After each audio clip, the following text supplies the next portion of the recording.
Chapter 707, Why are you here? Yes, this girl is right. The villagers were united against a common enemy and were still a little afraid.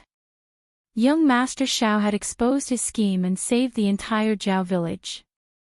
In the end, there were so many of them and Dr. Liu had almost hurt young Master Shao. It was unbearable.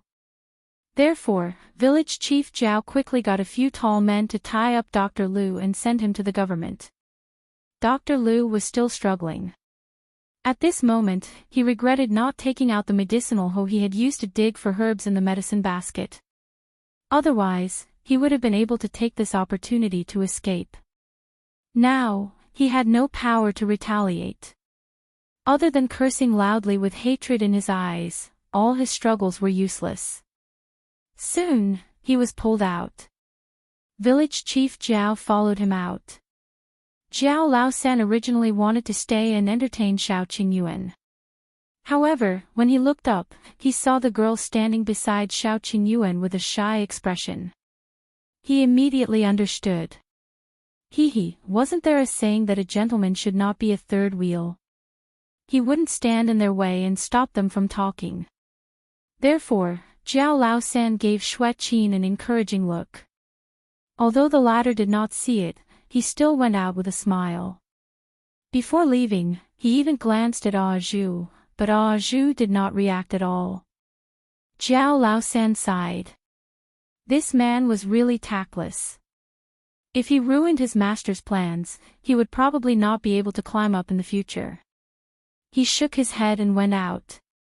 Seeing that there were no outsiders in the room, Xue Qin secretly heaved a sigh of relief. She turned around shyly and asked with concern, "Young master, are you all right? Dr. Liu didn't hit you just now, right?" I was so frightened just now. I thought he had a knife in his hand. Fortunately, there was nothing. Otherwise, Before she could finish speaking, Shao Qingyuan suddenly turned his head and looked in the direction of the windowsill. There were only villagers outside just now, so Shao Qingyuan didn't pay special attention. Now that the villagers in the courtyard had left, Yundong and the others, who were standing by the window, appeared especially out of place. Shao Qingyuan turned around and met a familiar pair of smiling eyes. His pupils constricted, and the originally cold expression on his face instantly softened. His joy was obvious, and the indulgence in his eyes seemed to overflow. "What are you doing here?" His voice was gentle, and Xue Qin, who had her head lowered, did not notice his gaze. However, she was very happy in her heart and thought that he was talking to her. She quickly replied, "I saw that you had not returned all night and was a little worried, so I came to see if something had happened." In fact, Xue Qin had come over early in the morning and had long wanted to express her concern. However, she never had the chance to talk to him. After she came to the Zhao village and found him, she didn't have the chance to talk to him. Not only was Zhu by his side, but the village chief of the Zhao village was also in front of her. Who knew that Dr. Liu suddenly wanted to attack young master just now and she went to block it? Instead, young master noticed him and even was so gentle. At this moment, Xue Qin was actually a little grateful to the black-hearted Dr. Liu for creating such a good opportunity for her and letting young master see her intentions. Shao Qingyuan said, "Come here." Xue Qin lowered her head, feeling even more embarrassed. Her heart was beating exceptionally fast. She hummed softly and walked towards Shao Qingyuan. However, she had just taken a step when she was suddenly pushed. If you find any errors, ads pop up, ads redirect, broken links, non-standard content, etc., please let us know to report so we can fix it as soon as possible. Chapter 708, Gu Yundong's Reward. Xue Qin staggered back 2 steps.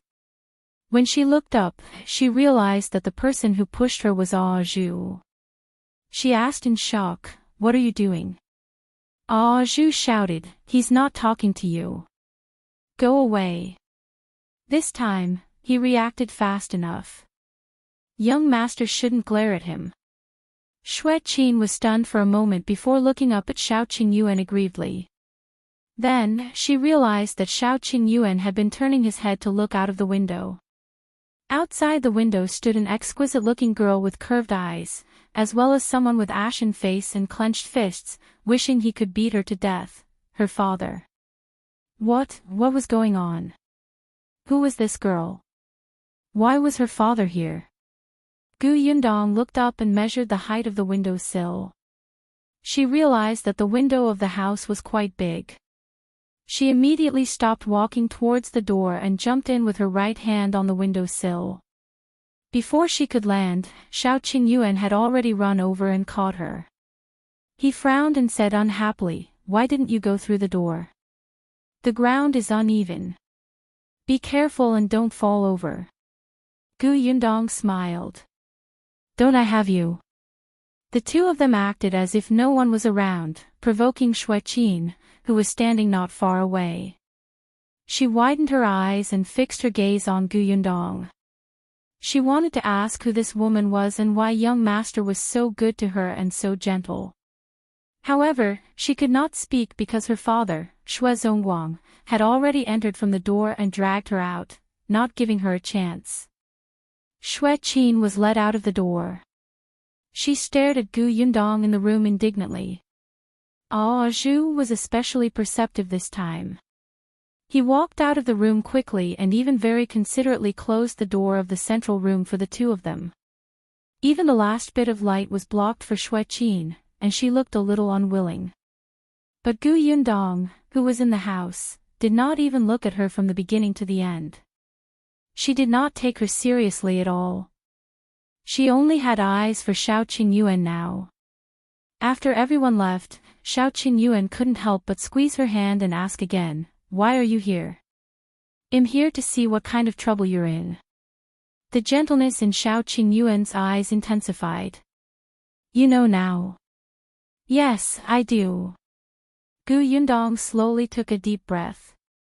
"It turns out that you've been looking for Bai Muzi all along, and you've memorized Bai Muzi's characteristics and appearance. You're even afraid of mixing it up with other herbs and finding the wrong one, so you remember the herbs that look similar clearly. Did you put in a lot of effort?" Shao Qingyuan looked at her deeply. Indeed, she understood. She had always been so considerate. Shao Qingyuan felt that he could not leave her. He nodded slightly, his voice slightly hoarse. "Yes, so are there any rewards?" Yundong tilted her head, thought for a moment, and suddenly grabbed her waist. Shao Qingyuan thought that she would hug him, but in the next moment, the woman in front of him suddenly tiptoed and kissed his face. Shao Qingyuan, he widened his eyes and looked at the woman who had already retreated. She was still smiling, as if everything just now was just his imagination. "You don't like it?" Yundong could not help but ask when she saw that he did not react for a long time. Shao Qingyuan suddenly came back to his senses. "I like it very much. Let's do it again." "Damn you. You're pushing your luck.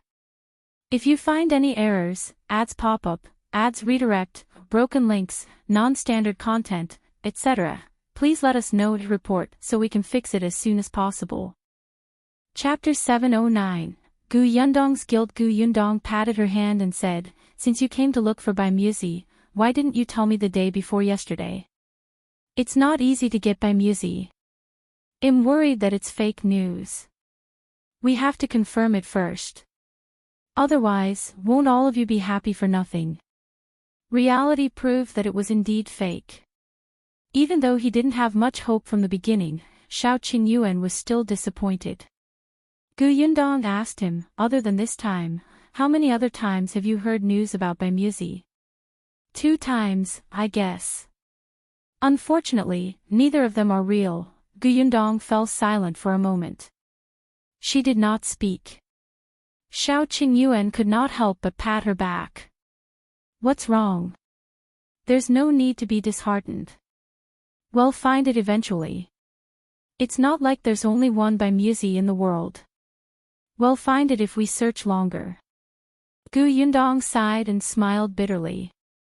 By Musi is clearly what my mother needs. I'm not as focused on that as you. She felt ashamed. It seemed that ever since she brought Madame Yang to see Song Dejiang and confirmed that her life was not in danger, Gu Yundong had been half relieved. Although she was also looking for Bai Musi, she was no longer in such a hurry. As for Shao Qingyuan, in order to find Bai Musi, he went deep into the mountains, opened a pharmacy, memorized the medicinal ingredients, and understood the characteristics of similar herbs. As long as there was any news, he would personally go over to confirm it. She actually did not know how much he had done and how much effort he had put in.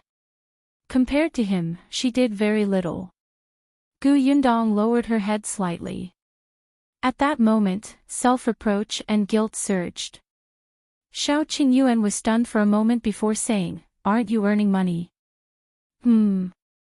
Shao Qingyuan pinched her tender cheek and felt the soft touch under his hand.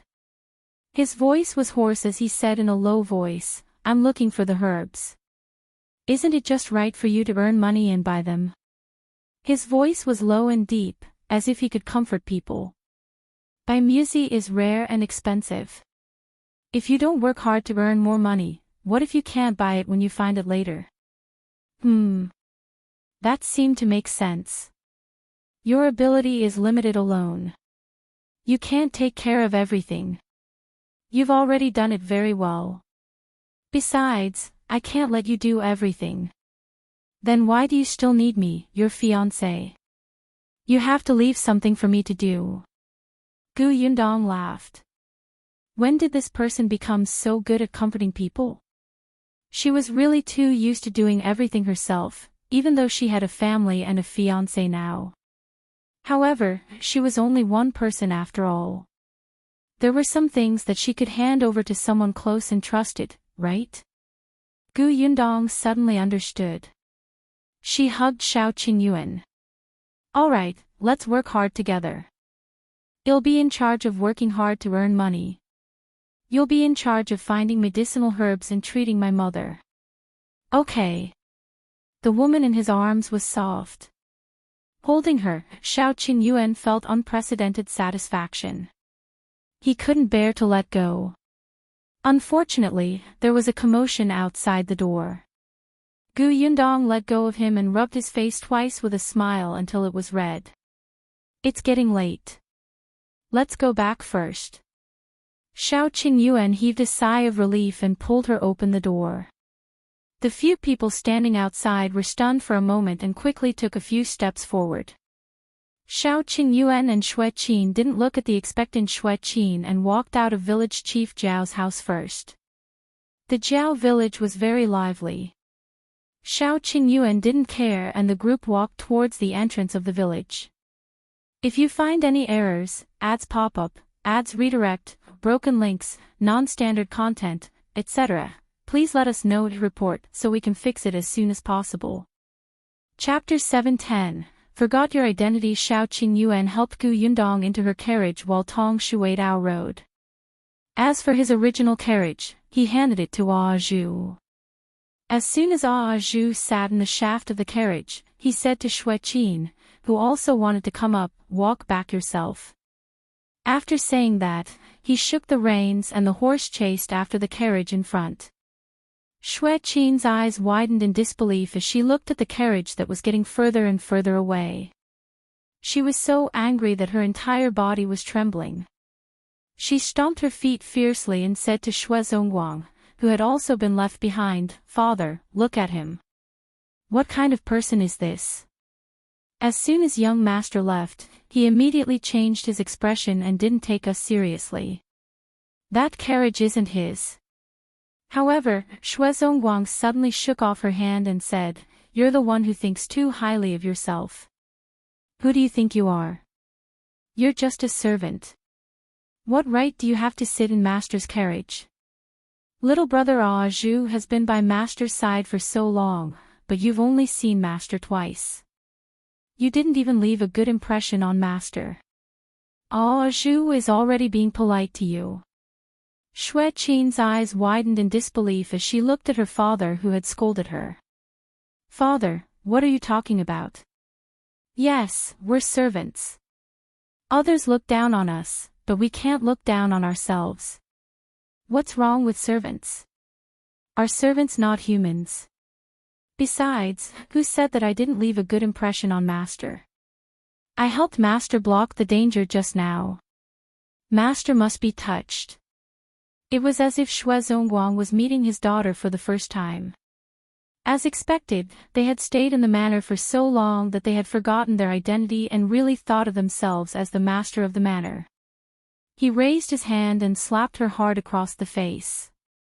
Qin only felt a burning pain on her face, and her expression was filled with shock. Father, you hit me.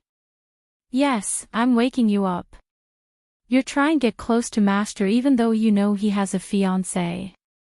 That's shameless. Zongguang sneered. Master is touched. I didn't see that at all. Do you think that it was something to protect your master? Let me tell you, it was completely unnecessary. If you hadn't been in his front, he would have kicked Dr. Liu away. I saw everything outside of the window. Master was not touched, only annoyed. No way. Zongguang felt extremely tired and blamed himself for not teaching his daughter well. Just as he was about to say something, he heard a soft click. Zongguang was stunned and looked up. He saw Jiao Laosen walking out from the corner with an awkward smile on his face. It seemed like he had been standing there for a while and had probably heard a lot of things. No matter how much Zongguang wanted to educate his daughter, he could not do it in front of outsiders. He smiled at Jiao Laosen and dragged Qin away. Jiao Laosen rubbed his nose and watched as the father and daughter walked further and further away. Then, he punched the wall in frustration. It turned out that he was the one who was really insensitive. He had almost done something bad out of good intentions. Zongguang brought Qin to the manor in a hurry. The Jiao village was not far from the manor, but it still took them a lot of time on their two legs. When the two of them arrived outside the manor, Zongguang saw Madame Wan standing at the entrance with a worried and resentful expression. Zongguang had a bad feeling. He quickly took a few steps forward and asked, "Why are you standing here? If you find any errors, ads pop up, ads redirect, broken links, non-standard content, etc., please let us know to report so we can fix it as soon as possible." Chapter 7:11. Something big happened when Madame Wan saw him coming over. She quickly took 2 steps forward and said, "Why are you only back now? Let me tell you, something big has happened." "What is it?" Zongguang's heart skipped a beat. Madame Wan did not notice his expression. She only pointed in the direction of the orchard and said, "2 people actually came to steal herbs in broad daylight and were caught. However, they killed Big Black. Master and Miss are interrogating them now." "They killed Big Black." Zongguang's face instantly darkened. Although Big Black was not raised by him, he had watched it grow up. That dog looked fierce but was very protective of its master. He did not expect it to be killed by 2 thieves. He could not care less about his legs that were a little weak from rushing. He wiped his sweat and turned to walk towards the orchard. Unexpectedly, he had only taken a step when he heard Madame Wan's noisy voice behind him. "Qiner, what's wrong with your face? Who beat you up? Mother will avenge you." Just now, Madame Wan only saw her husband and daughter return. With something on her mind, she did not pay attention to Qin. It was only then that he realized that Qin had been covering her face. Once she let go, the clear 5-finger mark on her face was simply terrifying. Madame Wan was furious on the spot. Qin looked at Zongguang with some complaints, which reminded Zongguang of what the mother and daughter had done. He immediately said impolitely, "I did." Madame Wan was shocked, but when she saw Zongguang's fierce expression, she was a little afraid. Zongguang snorted coldly. "Bring her back and boil an egg for her face. Then lock her in the room and don't let her out." At least, keep her in the room until master leaves. Father. Shui Zongguang ignored her and warned Madame Wan, you'd better listen to me. Otherwise, don't blame me for being rude and chasing you and your daughter out. Madame Wan wanted to retort, but she didn't dare to. She hurriedly nodded. I understand. As she spoke, she went over to pull Shui Qin. Ignoring her dissatisfaction, she forcefully brought her into the manor. Only then did Shui Zongguang turn around and run in the direction of the orchard. Before she could walk in, she heard a commotion and vaguely heard Yuan Cheng's suppressed cries. Shui Zongguang's heart ached as he quickened his pace. Indeed, there were many people standing in the middle of the herb orchard surrounded by fruit trees. Other than Shao Qingyuan, Gu Yundong, and the others, there were also many tenants who looked murderous. There were 2 people lying on the ground in the middle. Their bodies were firmly tied with ropes. It seemed that they were the 2 thieves. Yuan Cheng's face was covered in tears, and he looked extremely sad. There was a mess of blood at his feet, and it looked a little shocking. Shui Zongguang's gaze finally landed on Big Black, who was lying on the ground. He was slightly stunned. Big Black was not dead. He immediately heaved a sigh of relief and blamed his wife for exaggerating. However, although Big Black was not dead, it was indeed injured. The blood on the ground was from it. Now that it was on the ground, it looked like it was on the verge of death. It looked like it was in pain and he did not know if it could be saved. It must have been smeared with medicine, but its limbs still twitched from time to time. Gu Yundong squatted on the ground and gently stroked its head, as if to comfort it. Shui Zongguang walked forward and asked a tenant beside him, what exactly happened? The tenant's face was also filled with anger. He pointed at the 2 bandits and said, these 2 animals deserve to be struck by lightning. If you find any errors, ads pop up, ads redirect, broken links, non-standard content, etc., please let us know to report so we can fix it as soon as possible. Chapter 7:12. Almost dead. The tenant said, these 2 animals took a fancy to the medicinal herbs in our herb orchard and wanted to secretly come and pick them. However, the herb orchard was guarded by Big Black and the other 2 big dogs. They knew that they couldn't succeed easily, so they used despicable methods. The 2 thieves clearly had a plan. One deliberately lured Yuan Qing and the dogs away from the herb garden. Then, the other one came in to steal the herbs. However, who knew that even though Yuan Qing and the 2 dogs had left, Big Black was still guarding and unwilling to leave. The little thief was determined, but with Big Black around, he did not dare to approach. Big Black was too ferocious. When a dog barked, it could make people pee their pants. However, although Big Black was fierce, it was not a dog that would easily hurt people. It was mainly used to intimidate thieves and scare people. Until now, it had never bitten anyone. Therefore, it only cried out to warn the little thief to leave quickly and use its cries to attract others. However, the closest place to the herb orchard was the manor. Shui Zongguang, who was in the manor, took Gu Yundong to the Jiao village and was not at home. Moreover, Madame Wan was a person who was especially insensitive to the barking of dogs. She only felt that Big Black was going crazy again and did not want to go over to take a look. The other tenants heard the faint barks and rushed over, but it took time. Seeing that Big Black did not pounce on him and bite him, the little thief could roughly tell that something was wrong. He immediately ignored it and went to pluck the herbs. After plucking 2 herbs, he completely angered Big Black. It suddenly jumped up and pushed the little thief to the ground. However, even though it had pounced on him, it did not bite him. It only pressed down on his shoulder to stop him. However, Big Black did not know that the little thief below had come prepared. He immediately drew his knife and stabbed at Big Black. Big Black had been cut 3 times. 1 in the abdomen, 1 in the face, and 1 in the leg. The injury on its leg was the most serious. The cut on its face ran from its forehead to its mouth. The scratch was a little deep. If it was slightly off, it would blind its eyes. Yundong looked at the wound and the anger in her heart rose bit by bit. She could not stop it. Big Black was very sensitive. It seemed to have sensed her emotions. It raised its head slightly and whimpered.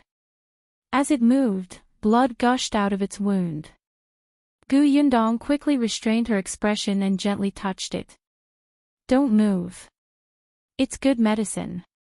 She knew nothing about how to treat its injuries and could only touch it gently. The medicine on the wound was given by Shao Qingyuan, and it was very effective. Although Shao Qingyuan had some medical knowledge, Big Black was not a human after all. Other than treating its wound and spreading medicinal powder, he did not know where to start. Yuan Cheng had taken care of Big Black since he was young. He had some experience, but he could also feel that Big Black was feeling very uncomfortable. He wiped his tears and cried especially hard. Fortunately, at this moment, a tenant ran over. I brought the vet from the neighboring village over. Quick, let him take a look at Big Black. Yuan Cheng quickly moved aside. Yundong also stood up and retreated. The vet immediately squatted down to check on Big Black's injuries. Yundong clearly felt Big Black twitch.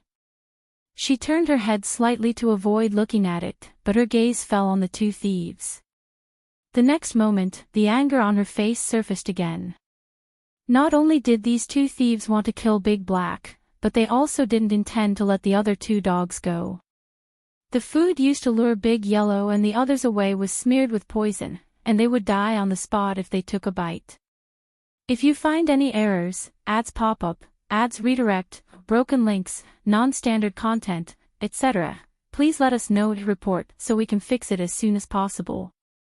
Chapter 713, How Savage Yundong had never had a pet before. She was even afraid of such large dogs when she was young in her previous life. However, when she saw that Big Black, who had done its best to protect its master and the orchard and had no intention of hurting anyone, was almost killed by this beast, she was furious. Especially since the two of them did not have any regrets, her anger was maxed out. After squeezing through the crowd, Yundong walked to the two thieves and said to Tong Shuitao and Na Zhu, "Drag these two things over there." Yes. Tong Shuitao and her companion were already eager to give it a try. They immediately dragged the two of them, whose mouths were gagged and their hands and feet tied, into the tall orchard. The two of them looked up and whimpered at Yundong, as if asking her to let go of them. The others found it strange, so a few of them followed over to take a look. Zongguang also went over. Just as he arrived, he saw Zhu remove the cloth balls that blocked the two thieves' mouths. The two of them immediately cursed, "Let us go. What do you want? We didn't steal anything. Can you kill us?" Tong Shuitao went over and slapped each of them fiercely. "You didn't steal anything, but you almost killed our dogs. So be it. They're not human. What are you doing? Do you still want to avenge them?" The two of them were a little arrogant. "Or are you sending us to the officials? Come on, let's see how the county magistrate will judge this case." In any case, they did not steal anything. At most, they would be locked up for 2 days. There was no law here that said that a person who killed a dog had to be sentenced. Tong Shuitao was furious. How could there be such a shameless person? She still wanted to hit him, but Yundong stopped her just as she raised her hand. Tong Shuitao turned her head. "Mississippi. Step back." Yundong waved her hand. Tong Shuitao glared at the two of them and took a few steps back. The two thieves immediately sneered and stuck their tongues into their cheeks that had been slapped just now. They thought to themselves that they would get back at her after they were untied. They would teach this girl a lesson. Zongguang and the other tenants were angry, but what could they do? They couldn't really kill the thieves, and it didn't seem like they would suffer anything if they were sent to the officials. At most, they would be beaten and let go. Zongguang thought for a moment and took a few steps forward. He was about to say that he would deal with these two people. Unexpectedly, Yundong suddenly raised her leg and kicked the two of them in the chin. Zongguang, the tenants were speechless. Ah! The two of them screamed and rolled back in unison. They fell to the ground for a long time and did not react. After a while, they slowly opened their mouths and spat out a mouthful of blood and teeth. Yundong stomped her feet and took another step forward. She didn't say anything. She rubbed her right wrist slightly. After the two of them sat up, she punched one of them heavily in the stomach. She swung her hand back fiercely at the other person's head, grabbed his hair, and slammed him to the ground. The tenants took a deep breath. What a cruel method. Zongguang felt a chill on his neck. Only Zhu and Tong Shuitao were very calm. They were both people who had seen the world. This was just a small matter. Yundong clapped her hands and stood up. The two thieves had only been hit twice and could no longer sit up. The taste of blood filled their mouths, and their stomachs and heads hurt terribly. She looked up at Yundong with narrowed eyes. It was as if she was looking at a female devil. It made people feel as if their lives were in danger at any moment. Yundong looked down at them and asked, "Who's the mole? If you find any errors, ads pop up, ads redirect, broken links, non-standard content, etc., please let us know to report so we can fix it as soon as possible." Chapter 7:14, They Are Together the Mole. Everyone looked at each other. Only the two people's eyes flickered, and a trace of shock flashed past their eyes. Zongguang quickly took 2 steps forward. "Aunt, miss, what do you mean by the mole? There's no insider. How can you be so well prepared for your first time stealing?" Yundong sneered. "No, it's not enough. It seems that the insider doesn't know this place very well, but it's definitely not just you. Where are your accomplices?" The two of them immediately denied it. However, they had just lost their teeth and their words were a little blurred. "Don't have an insider. No others. I don't know what you're doing. You're still not crying after seeing the coffin. Then let me see if your bones are really so hard." As Yundong spoke, a cruel smile appeared on his face. The two of them instantly felt their scalps tingle. They had yet to understand what she meant. Yundong suddenly kicked the two of them to the ground. Then, she stepped on one of their ankles and crushed them ruthlessly. Ah! A shrill cry like a pig being slaughtered sounded, piercing one's eardrums. Even Big Black, who was receiving treatment not far away, could not help but tremble. Yundong frowned and said to Zhu, "Shut him up." "All right." Zhu stuffed the cloth ball into his gaping mouth. Then, he looked at the other person and asked, "Miss, do we need to shut up this person first?" Yundong looked at him. The man looked at his companion's broken leg in shock. He finally understood what Yundong meant. He was afraid. This woman looked weak and easy to bully, but she was more ferocious than any man present. She seemed to dare to do anything. This time, she had broken his companion's foot. Was she going to break his hand next? His life was more important. When the man saw that Zhu was really going to gag him after Yundong nodded, the pain in his body instantly magnified infinitely. He hurriedly shouted, "I'll tell everything. Don't hit me." Yundong let go of his leg and walked to the other person, ignoring the fact that he had fainted. "Speak." "Yes, it's Dr. Liu. We're in cahoots with Dr. Liu. Dr. Liu should be in Zhao village now." Everyone was stunned when they heard that. The tenants present all knew Dr. Liu. They had always felt that he was a very kind person who treated people for free. Only Zongguang, who had just returned from the Jiao village and already knew Dr. Liu's true appearance, came to a realization. So it was him. Yes, Dr. Liu had been here for 3 days. Although he had never entered the orchard and herb garden, he had walked around the periphery and knew about the existence of Big Black and the others. He also learned some things from the tenants. Therefore, he only knew a little. These two people took advantage of the time when Dr. Liu had lured Shao Qingyuan and Zongguang away from the Jiao village to steal the herbs in the herb garden. Yundong knew what she wanted to know and also beat them up. Although she was still angry, she stopped. She clapped her hands and got Zhu to cover his mouth again.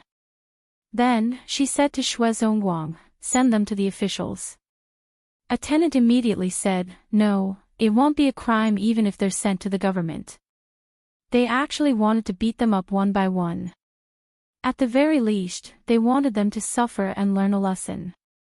However, they were beaten up so badly now. If they attacked again, would they kill them? Yundong laughed. Since he's Dr. Liu's accomplice, he will definitely be convicted. If you find any errors, ads pop up, ads redirect, broken links, non-standard content, etc., please let us know to report so we can fix it as soon as possible. Chapter 7:15. Sneaking Zongguang. Yundong ignored the two of them and asked Zhu to send them to the officials with the tenants. She walked back to the herb garden. Shao Qingyuan turned to look at her. "Are you done venting? Does your hand hurt?" As he spoke, he took out a bottle of ointment. This ointment has the effect of reducing swelling, bruises, and pain.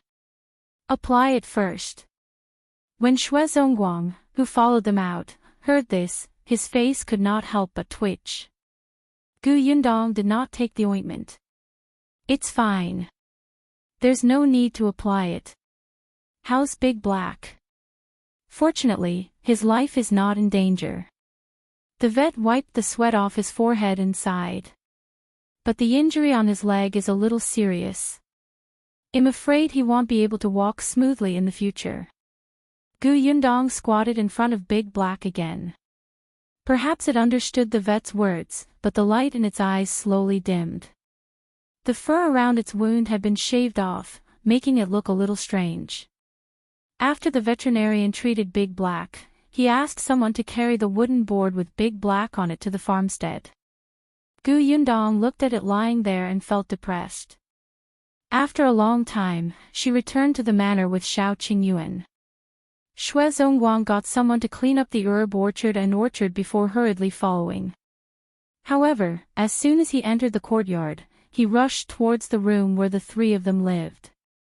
After entering the house, Zongguang did not have time to wipe his sweat, and he rummaged around in the cabinet. After a while, he took out a key and opened the box. He took out a small paper bag.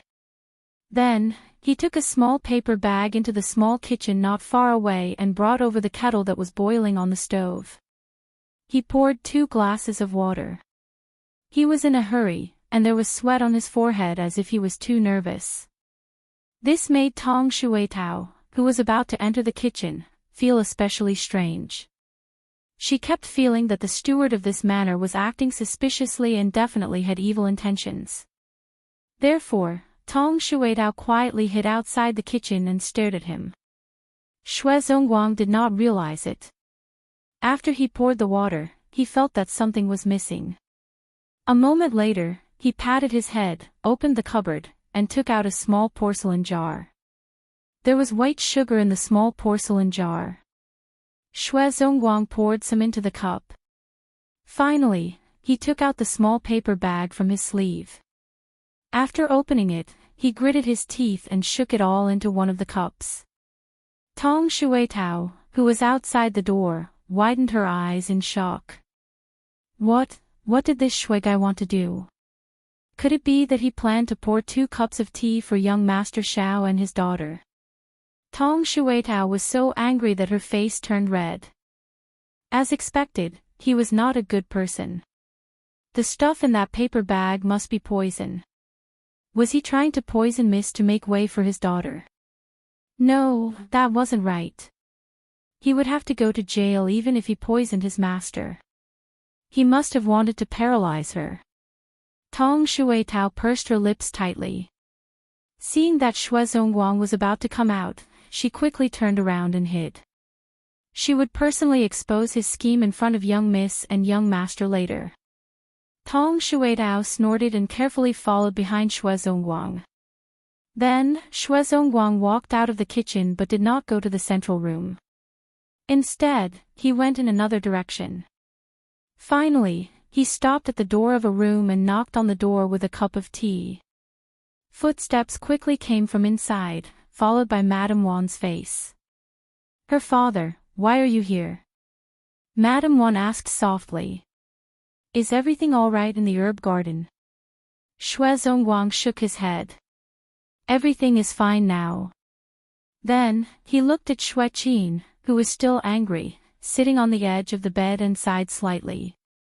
If you find any errors, ads pop up, ads redirect, broken links, non-standard content, etc., please let us know to report so we can fix it as soon as possible.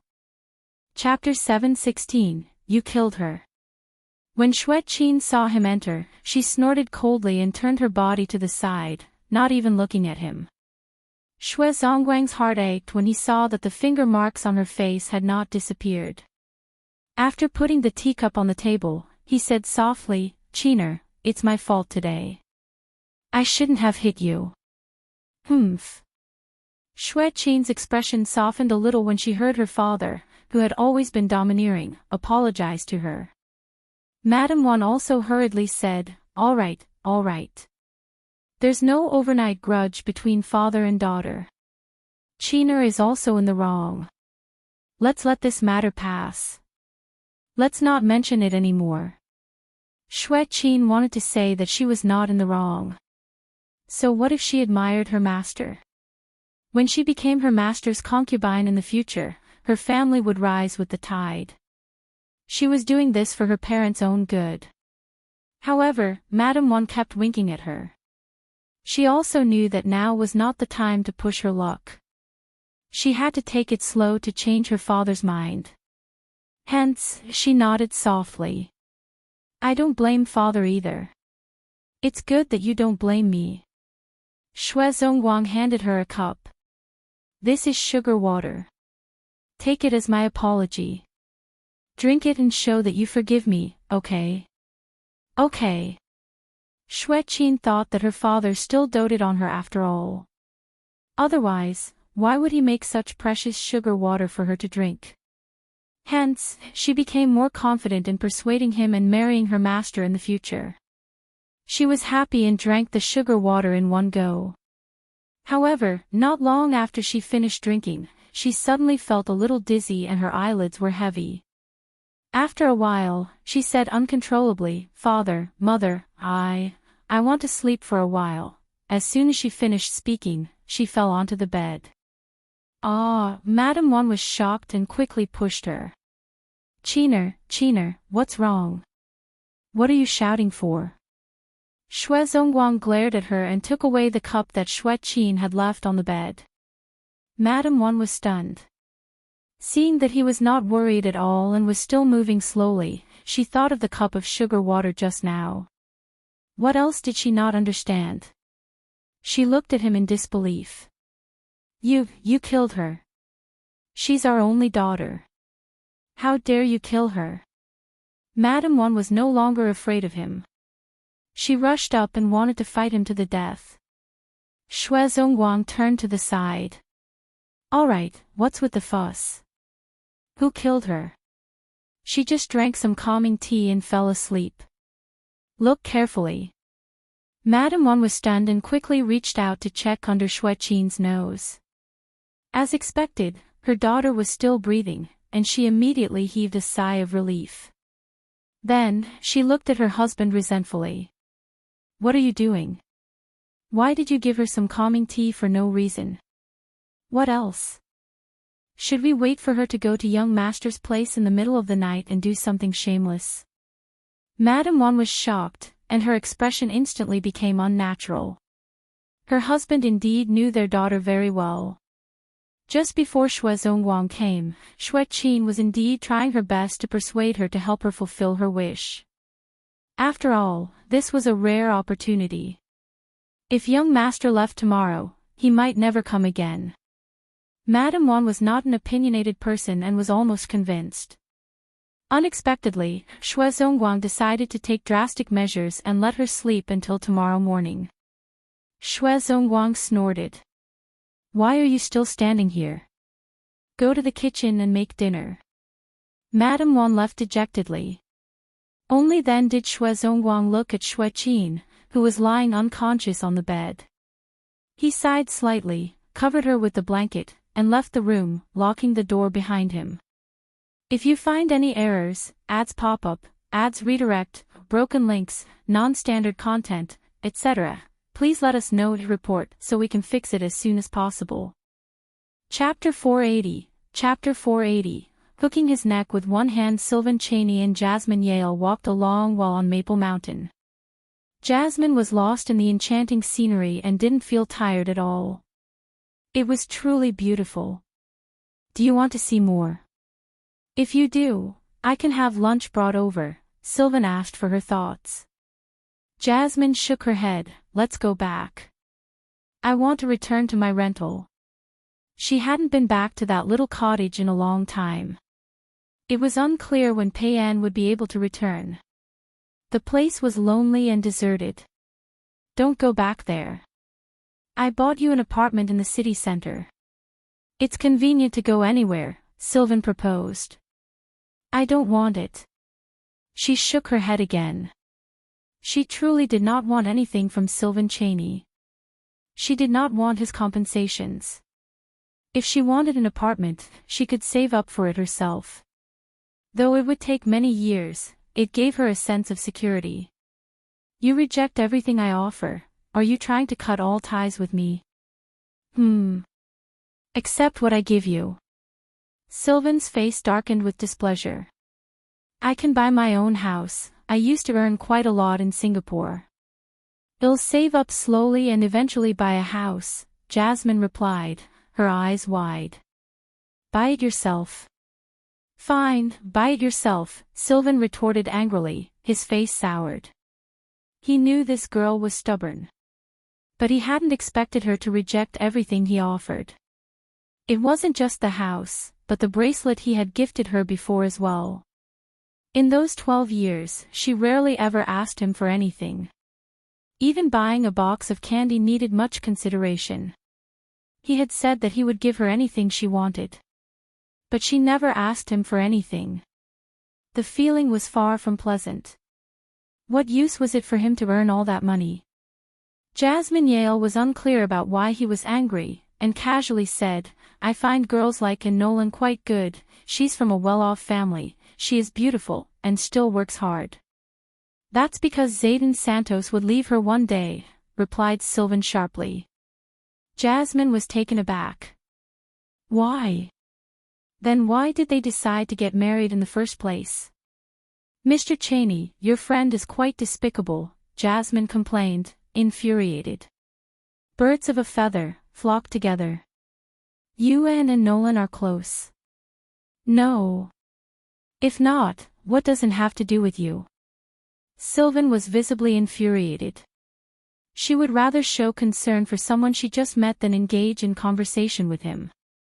Jasmine was speechless and stopped pressing further. She, too, was somewhat angered. Why was Sylvan Chaney yelling at her when she hadn't said anything wrong? She knew he had a bad temper. Frustrated, she walked down the mountain. Not caring that it was still snowing, she went directly into the snow. The icy snowflakes landed on her face, but she didn't find it cold. Just a little tired. Spoiled, muttered Sylvan as he opened his umbrella and advanced towards her with large strides. Upon reaching her, he handed her the umbrella. Hold this. The next second, he scooped her into his arms. Hey! Jasmine was taken by surprise. Put me down. Hold on tight. If you fall, I won't take responsibility. I can walk by myself. After walking so much, aren't you tired? Not tired, Jasmine lied. In truth, she was a bit tired, coupled with her menstruation ongoing. But she never thought that Sylvan would carry her down the mountain. Even during those 12 years, he had never once carried her. For a moment, Jasmine was dazed. Even if you're not tired, I won't let you walk anymore, Sylvan spoke indifferently. With one hand around his neck and the other holding the umbrella, Jasmine was halfway in his arms. Shielded from the snowflakes by the large umbrella, it was calm and undisturbed. When she was close to him, she could clearly smell his scent, discreet and deep. If you find any errors, ads pop up, ads redirect, broken links, non-standard content, etc., please let us know to report so we can fix it as soon as possible. Chapter 7:18, Abandoned Young Master, this is for you. Zhu wiped its mouth and handed it to Shao Qingyuan. Then, it looked at him expectantly. Shao Qingyuan didn't think much of it at first. After accepting it and taking a closer look, he exclaimed, "Where did you get it?" "I found it in Dr. Liu's medicine basket." Zhu chuckled. The medicine basket was sent to the government office as physical evidence. As expected, the county magistrate found a doctor to examine it. However, the doctor only flipped through the top 2 layers of herbs and confirmed that they were useless weeds. There might be some herbs mixed in, but they were not worth much. Then, the county magistrate convicted Dr. Liu and asked them to sign on the documents. The matter was resolved. As for the medicine basket, it was filled with useless grass that would rot in a day or 2, so the county office servants planned to pour it as garbage. Zhu saw that there was actually a herb under the herb basket. He had been by Shao Qingyuan's side for so long and more or less knew some of herbs. He immediately brought the herb back. "I'm not sure either. It just looks like it." "Young master, is this the Hongming you mentioned?" Shao Qingyuan nodded. "Yes, I didn't expect him to dig up a treasure." Hongming. Yundong felt that this herb sounded familiar. Shao Qingyuan said, "These are the medicinal herbs recorded in the medical book Dr. Song gave me. They are mainly used for clearing the eyes." In that case, it was also a very precious medicinal herb. Shao Qingyuan put it away and praised, "Not bad, you deserve praise." Zhu's eyes lit up and she quickly buried his head in his food. That night, the few of them rested in the manor before preparing to leave the next day. Yundong frowned slightly when she saw Big Black lying on the ground. After a night of recuperation, Big Black looked much better. It had a strong recovery ability and used good medicine. It had already tried to stand up. However, just as the vet had said, Big Black's leg was too injured to land on the ground. It would probably limp in the future. "I want to go to the Yuan family and tell Yuan Qing about Big Black." "Alright, I'll go with you." Yundong asked Tong Shuitao and the others to prepare the carriage and wait at the door while she and Shao Qingyuan walked towards the Yuan residence. The Yuan family was not far from the manor. It did not take long for the 2 of them to approach the entrance of the Yuan family. However, before the 2 of them could knock on the door, they heard Yuan Chang's familiar voice from inside. "I don't agree. I want to keep Big Black. Even if it can only retire at home in the future, I won't abandon it." Yundong was surprised and could not help but look at Shao Qingyuan. Immediately after, another sigh came from the courtyard. From the sound of it, it might be Yuan Chang's father. Cheng, can you not be so stubborn? I know you have a good relationship with Big Black, but it's already crippled. It won't be able to walk steadily in the future. It definitely won't be able to guard that orchard like Big Yellow and the others to scare off the thieves. However, it eats a lot. We can't afford to keep it anymore. The owner has given us money. Why can't we afford it?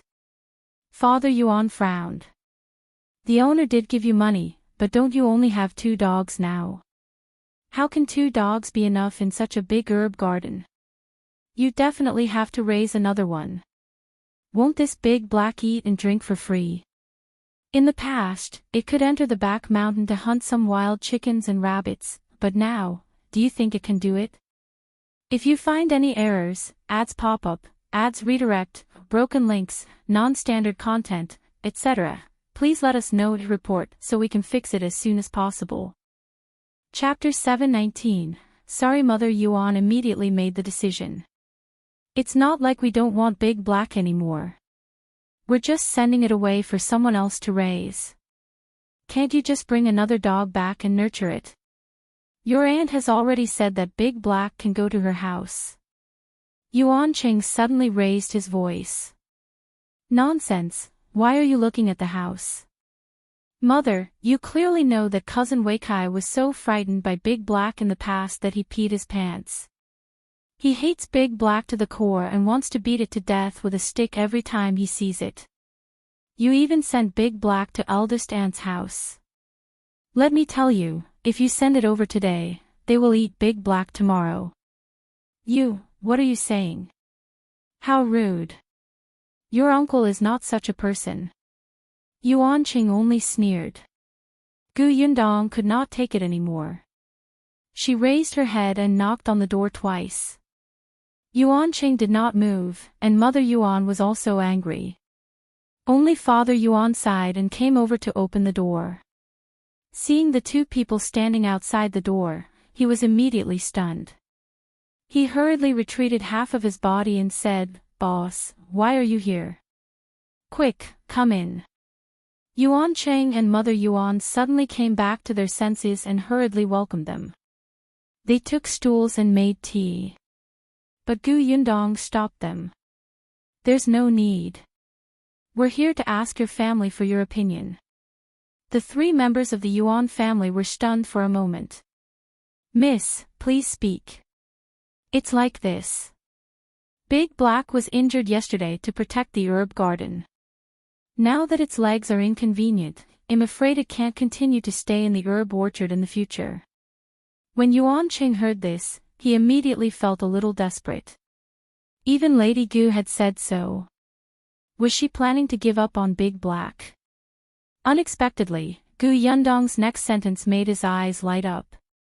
No matter what, Big Black is a hero. We're really touched by its actions. Now that it's crippled, we can't ignore it. So, we want to take it away. What do you think? Yuanqing was stunned and asked anxiously, "Take it away? Where to?" Of course, I'm bringing it home. Gu Yundong did not have this plan at first because Big Black had grown up here. It had a good relationship with Big Yellow and the others, and it had a deep relationship with Yuanqing. It would not be appropriate to bring it away. However, after hearing the Yuan family's words just now, she thought that nothing good would happen if Big Black continued to stay. Gu Yundong liked Big Black very much. She felt that perhaps it would be good to bring it back to Yongfu village. Yuanqing could not bear to leave. He had always slept with Big Black in the past. He was the saddest when something happened to Big Black. However, he was worried that he couldn't protect Big Black. His parents didn't want to keep it anymore, and Big Black was injured.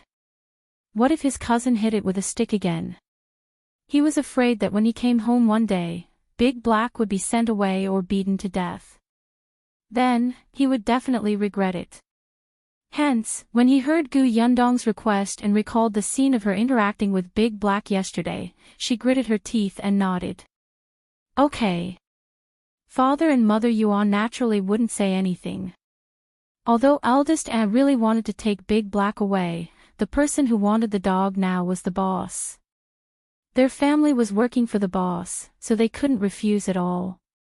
Since they had agreed, Gu Yundong did not stay any longer and left the Yuan residence with Shao Qingyuan. Yuanqing followed them out.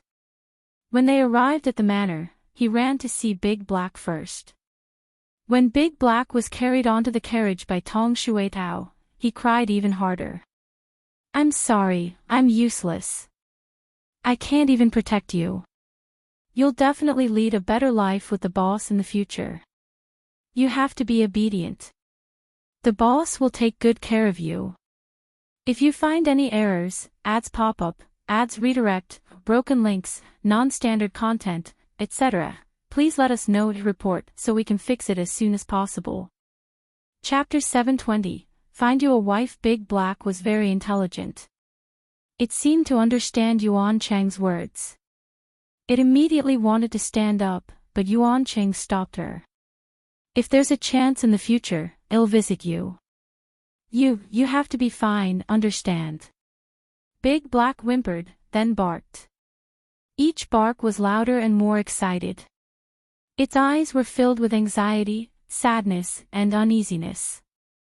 Yuan Cheng immediately cried in grief. Don't be like this. I've let you down. Tong Shuetao was also extremely sad as she watched from the side. She wiped her tears. For a moment, Gu Yundong felt that she was the evil person who had separated them. Her heart was in a mess. After a while, she went forward and patted Big Black's head. Don't worry. I'll bring you over when you've recovered to meet your friends. Can do it. Big Black liked her very much. It was very sensitive to the kindness of the human in front of it. Hence, he whimpered twice and stopped. Yuan Cheng said a lot more to it and hugged it reluctantly for a while. By the time the group set off, it was already past dawn.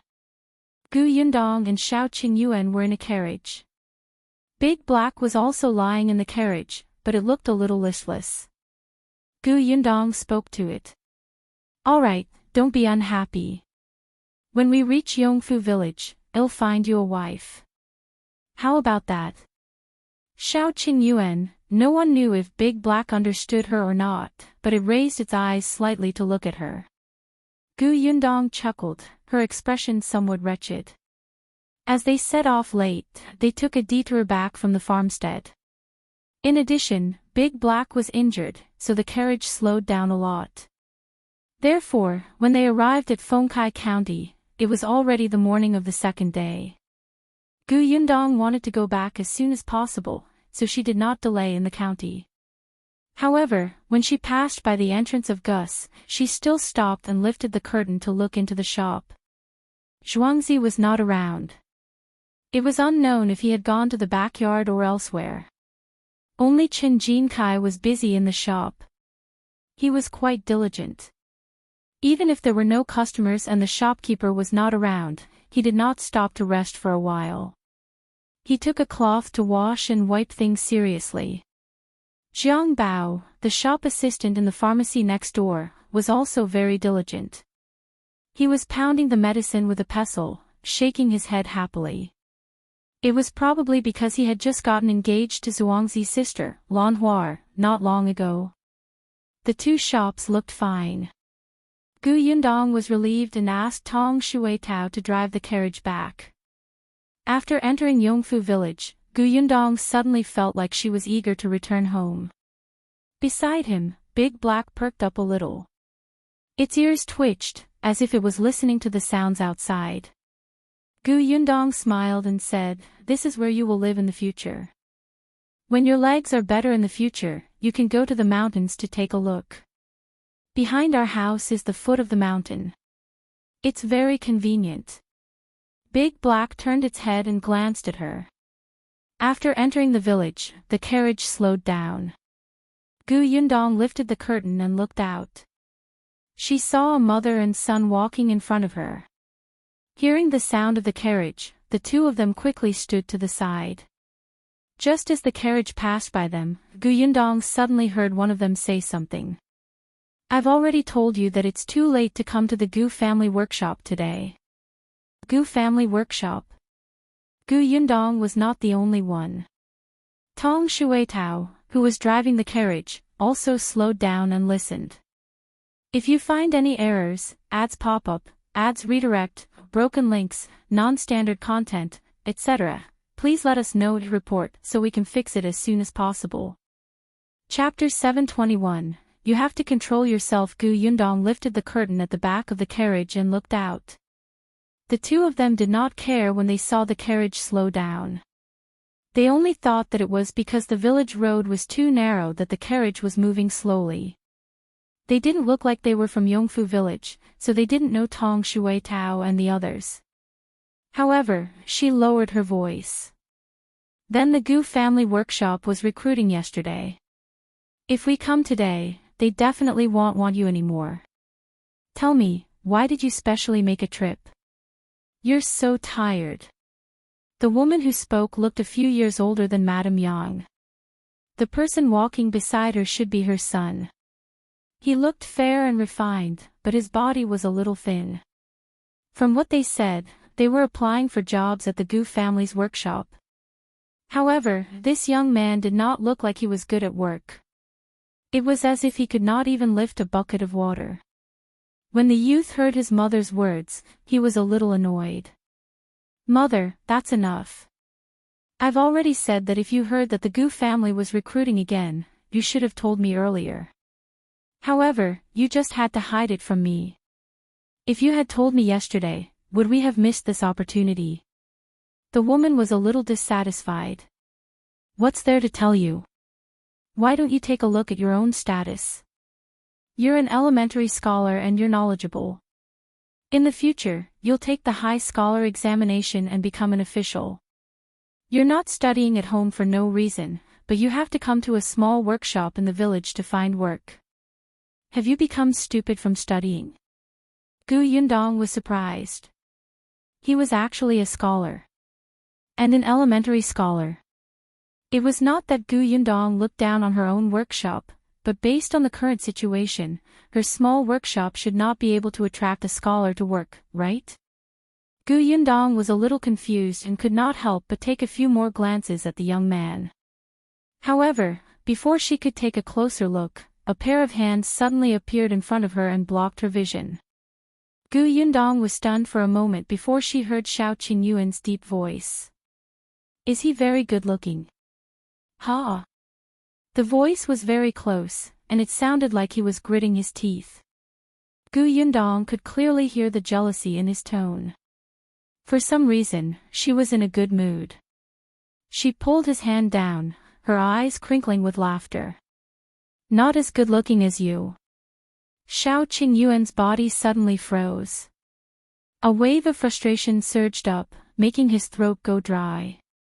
He suddenly reached back with one hand to cover the big black eyes that were curiously turning in his direction. His other hand wrapped around Gu Yundong's waist and pulled her tightly into his arms. Gu Yundong was surprised. The next moment, she felt a warmth in her ear and was gently bitten. She suddenly shuddered, and the blood in her body instantly boiled. *CK, this man, however, Shao Qingyuan had already let go of her. He turned his head and said to Tong Shuitao, hurry up. The carriage arrived at a spacious place and sped up in an instant. Shao Qingyuan turned around and met Gu Yundong's shining gaze. He coughed lightly and felt a little uncomfortable. I'm just reciprocating. If he was jealous, so be it. To hell with reciprocating. Gu Yundong snorted and reached out to rub his face. You have to control yourself. I'm not of marriageable age yet. Shao Qingyuan was speechless. You were the one who kissed me first. However, he smiled and said, you'll be coming of age next month. You'll be fine then. If you find any errors, ads pop up, ads redirect, broken links, non-standard content, etc., please let us know to report so we can fix it as soon as possible. Chapter 722, The Nest of the Bed. Next month. So soon. Gu Yundong was in a daze when she realized that time had passed in a flash. She had been in Yongfu village for almost a year. Miss, we're home. Tong Shuitao's voice came from outside. Gu Yundong looked up at Shao Qingyuan, who was still waiting for her answer. He chuckled and jumped off the carriage. Help me carry Big Black in. Shao Qingyuan couldn't help but laugh. He was actually a little resentful that time had passed too slowly. He felt that it was too cold when he built such a big house. He only lacked a mistress at home. If only they could get married as soon as possible. He got out of the carriage and carried Big Black down. Tong Ping had already told them about Gu Yundong's return, so Madame Tong and her daughter-in-law had already prepared the room. The moment Gu Yundong entered, she instantly felt relaxed. She put away the things she had brought from the prefectural city. When she saw Shao Qingyuan carrying Big Black in, she immediately got busy making a nest for it. Father Tong wanted to take over, but Big Black had just arrived at an unfamiliar place and was still uneasy. His entire body was on guard, and he kept shrinking back. Gu Yundong could only let Father Tong go out first, indicating that she could do it with Shao Qingyuan. Currently, the conditions were limited. Gu Yundong wanted to make a simple nest for it to live in. Later, she would find a carpenter to build a wooden house for Big Black. No matter what, it would be a member of the family in the future. They had to take good care of it. Shao Qingyuan looked at Big Black enviously. He also wanted a nest, the kind of nest that was already a bed. He turned around and went out to get the big basket. There seemed to be one in the backyard. He should be able to use it for Big Black to sleep for the time being. He had just walked out of the door when he saw Tong rushing over. When he heard that Gu Yundong was back, he hurried over to report his work. However, before she could step through the door, she heard a voice from outside. "Is this the Gu family? We're here to look for work." Shao Qingyuan immediately guessed that it was the mother and son from before. He immediately said to Tong'an, "Go and take a look. If they're not suitable, just send them away." Tong'an was stunned. He subconsciously turned around and left. However, after taking a few steps, he felt that something was amiss. Why did it sound like young Master Shao really hoped that the person who came was not suitable? However, Tong'an also felt that it was inappropriate. He had already released the news about the recruitment the day before yesterday. It had already ended yesterday. The other party had only arrived today, making people feel that they did not take him seriously. Tong'an's first impression was not good, but he did not expect the other party to be an elementary scholar. After all, talents were rare.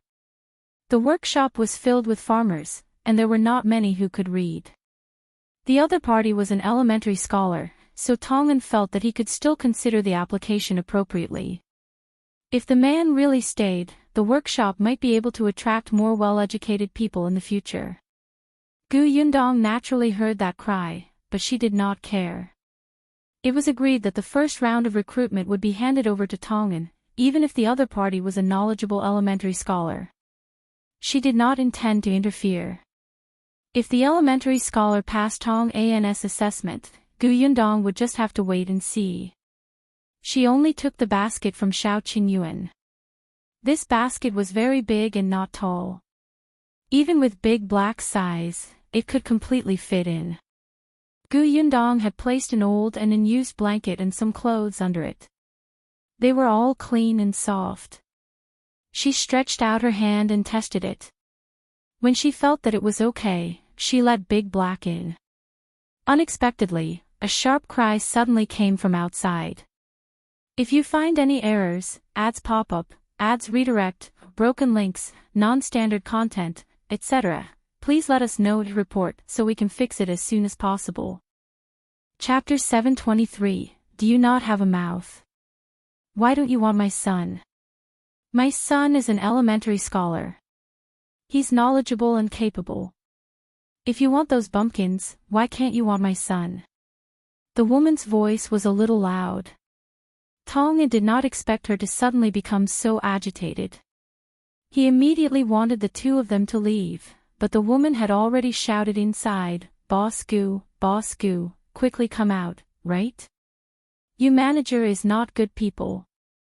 He's afraid that my son is an elementary scholar who has the ability to snatch his position. He actually doesn't allow my son to come to the workshop to work. My son is an elementary scholar, Gu Yundong and Shao Qingyuan looked at each other and shrugged helplessly. Let's go out and take a look. Tong'an was furious. He had really underestimated the mother and son. This woman actually sat on the ground and did not leave. He immediately wanted to get someone to chase them out, but Gu Yundong had already come out. She glanced at the madam sitting on the ground, then at the fair youth, and suddenly laughed. Your mother is sitting on the ground. Aren't you going to help her? The young man looked a little embarrassed. He quickly went forward and wanted to help the woman up. The woman snorted and looked at Gu Yundong. Who are you? I want to see Boss Gu. I am she. The woman was stunned. She had heard that the eldest daughter of the Gu family was in charge of the Gu family's workshop, but she did not expect to see such a weak-looking woman. Wasn't the boss supposed to be a tigress with a ferocious aura that could intimidate men? When the young man heard this, he helped his mother up even more anxiously. Mother, stop making a scene. The woman stood up unwillingly. Only then did Gu Yundong look at Tong and what happened?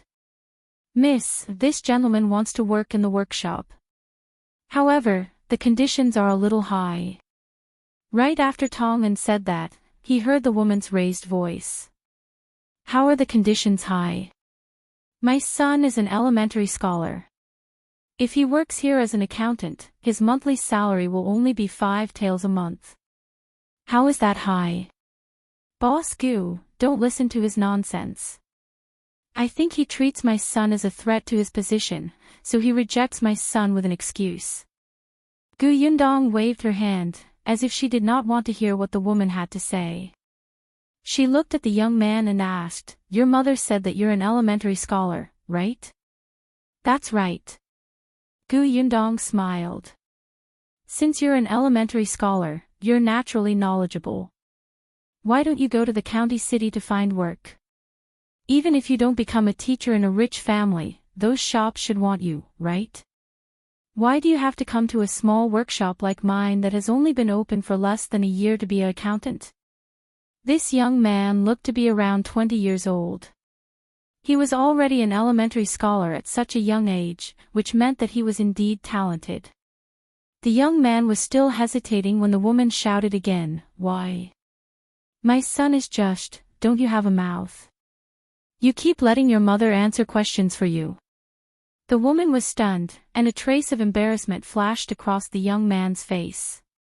He quickly said, I heard that the Gu family's workshop has good benefits and high wages, so I came to look for work. Gu Yundong smiled and shook her head. No matter how good the benefits are, it's just a small workshop. If you don't want to tell the truth, you can leave. After saying that, she turned around and left. The young man immediately panicked. Wait. If you find any errors, ads pop up, ads redirect, broken links, non-standard content, etc., please let us know to report so we can fix it as soon as possible. Chapter 724. Whoever hires him is an idiot. Gu Yundong paused and turned to look at him. The young man tugged at his fingers. Independent Illinois, just tell the truth. I'd like to hear the details. The young man gritted his teeth and said in a low voice, although I'm an elementary scholar, am not good with words. Previously, I did want to go over and be a teacher, but I couldn't speak the moment I met a student. In the end, I could only give up. Later on, I went to the shops in the county city and thought of being a bookkeeper, but the salary given by those shops was too little. Then, I heard that the Gu family's workshop has good benefits and can even cover accommodation, so I wanted to come over and give it a try. Although I'm not very good at talking, my title as an elementary scholar is real. Don't worry about this. Gu Yundong lowered her eyes as she listened. When the young man was done, she nodded slightly. Yes, I understand. You can go back. What do you mean? Our workshop doesn't intend to hire you. The young man panicked. Why? I'm an elementary scholar. Gu Yundong found it funny. So what if he was an elementary scholar? Could it be that the title of an elementary scholar was a pass? Then why did he have to come to a small workshop like hers when he could not find work elsewhere? Because you're not the type of accountant I want. What type of accountant do you need? Gu Yundong narrowed her eyes and glanced at the young man before turning to leave. The young man was indignant. Miss, can you make yourself clear? This time, Tong'an no longer had any worries. He directly called out to Tong Shuitao and asked her to carry the woman who wanted to sit on the ground and cry out. He also dragged the young man out of the Gu family. There were still people watching the commotion at the entrance of the Gu residence. When they saw that the mother and son had been chased out, they quickly pointed at them. The woman was thick-skinned, but the young man could not take it. Although he was unwilling, he still fled a moment later. Tong'an sneered and then ran to look for Gu Yundong. He was also a little puzzled. Miss, why didn't you hire that young man? Tong'an didn't agree because the young man's gaze was very disdainful when he spoke to him. No matter how amiable he appeared, his arrogance was still extremely uncomfortable. Most of the long-term workers in the Gu family's workshop were farmers. If this elementary scholar continued to have such an attitude, he would probably cause a huge conflict with the people in the workshop. Tong'an did not plan to hire this young man because of this consideration. However, when the young man saw the young lady, he was very humble and had a good attitude. He completely looked like he was following the young lady. However, Miss still chased him out without hesitation. Gu Yundong said as she fed Big Black, because I gave that young man 2 chances, and he was lying. He was not likable to begin with, and he even had a mother who was a burden. In the end, he was full of lies. Whoever hires him will be a fool. Lies? Gu Yundong left the house and said to Tong'an, he's an elementary scholar. He's so young, which means that he has a bright future ahead of him. There are many wealthy families in our county. There must be some shrewd rich masters who are interested in his future and are more or less willing to bet on him. Even if he doesn't, if he goes to a shop to find work, there will be owners who are willing to hire him as an accountant. Although 5 taels of silver a month is a lot, it's really too much. Moreover, there's still room for bargaining. I don't believe that he won't be able to find a job like this. Tong'an was enlightened. Then why did he come to our workshop? I don't know if there's something wrong with him or if he has other motives. Gu Yundong sighed faintly. There was no choice. The tallest tree attracts the wind. Who asked her shop to be too popular? Even with Qin Wenheng's protection, there were always people who wanted to find out. For example, the Axian residents. Go back and ask around. Yes. Tong An's entire body trembled, and he instantly felt that he had a heavy responsibility. Let's go. Bring me to the workshop first and tell me what happened at home during this period of time. If you find any errors, ads pop up, ads redirect, broken links, non-standard content, etc., please let us know to report so we can fix it as soon as possible. Chapter 725. Pregnant Gu Yundong went to wash her hands and asked Tong Shuitao to take good care of Big Black. Shao Qingyuan also went back first. He had to deal with the herb that Zhu had brought him. When the people at the Gu family's entrance saw Gu Yundong come out, they wanted to go forward and say a few words. One of them wanted to work in the Gu family's workshop, but was rejected by Tong'an. However, those who did not dare to retort loudly in front of Tong'an did not dare to speak when they saw Gu Yundong. Hence, they could only watch as the two of them walked further and further away. As Tong'an walked, he recounted everything that had happened in the past half a month. The 2 young masters are doing well in the school. A few days ago, young master got the top 3 in the test at the beginning of the month. Young master was extremely happy. He even said that if he gets first place the next time, he will be rewarded by the teacher. Young cousin master is also very hardworking in his studies. He has made great progress. He didn't say what rank Bian Yuanji got, so it shouldn't be too high. Gu Yundong knew this in her heart. After all, she had entered school late and had a weak foundation. To her, it was already a little difficult to keep up with the teacher's lecture. However, it's been very strange these past 2 days. Young master and young cousin master have been going into the kitchen and saying that they want to learn how to cook. No matter how we persuade them, they won't tell us the reason. Gu Yundong was surprised. Yunshu and Yuanji were going into the kitchen. What was going on? It seemed like she had to ask the 2 little ones properly after school. Everything is fine at home. Also, my sister-in-law is pregnant again. Gu Yundong stopped in her tracks and asked in surprise, really? Yes, she just saw a doctor yesterday. This is a joyous occasion. It's worth celebrating. The Tong family did not have many children. Tong Shuitao was the only one in her generation. She was already so old this year and did not have any siblings. Tongin had been hurt before, and others did not know if he would get married and have children in the future. Hence, wasn't it a joyous occasion for the Tong family to have a new member? Gu Yundong reckoned that when little Peach found out, she would be overjoyed. After explaining the Gu family situation, Tongin started talking about the people in Yongfu village. The Xing family's days were getting better and better. Madame Dong's brothers, who had not been around much in the past, had also been especially diligent recently, especially since the Gu family's workshop recruited workers yesterday. They had practically stayed in the Xing family's house and refused to leave. Unfortunately, although Madame Dong did not have a strong personality, she was also a principled person. She knew what kind of people her brothers were. Introducing them to the workshop was to cause trouble for Gu Yundong. Because of this, Madame Dong's brothers scolded her for being a heartless ingrate. Now that she was rich, she forgot about her brothers and only thought about living a good life. She would be struck by lightning in the future. Then, Xinghu, who was already agile, chased them out with a stick. The Xing family's life was indeed getting better and better. Xinghu and his wife were working in Gu Yundong's workshop. They did not have much land to begin with and had already rented it out. The couple worked hard and increased their wages.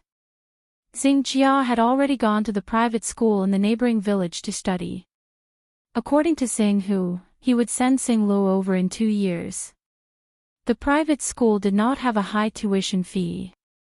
Although it was a little strenuous to provide for the 2 children, the Xing family's life was getting better and better. It did not matter if it was a little tough. Xingyu was a girl and could not go to school.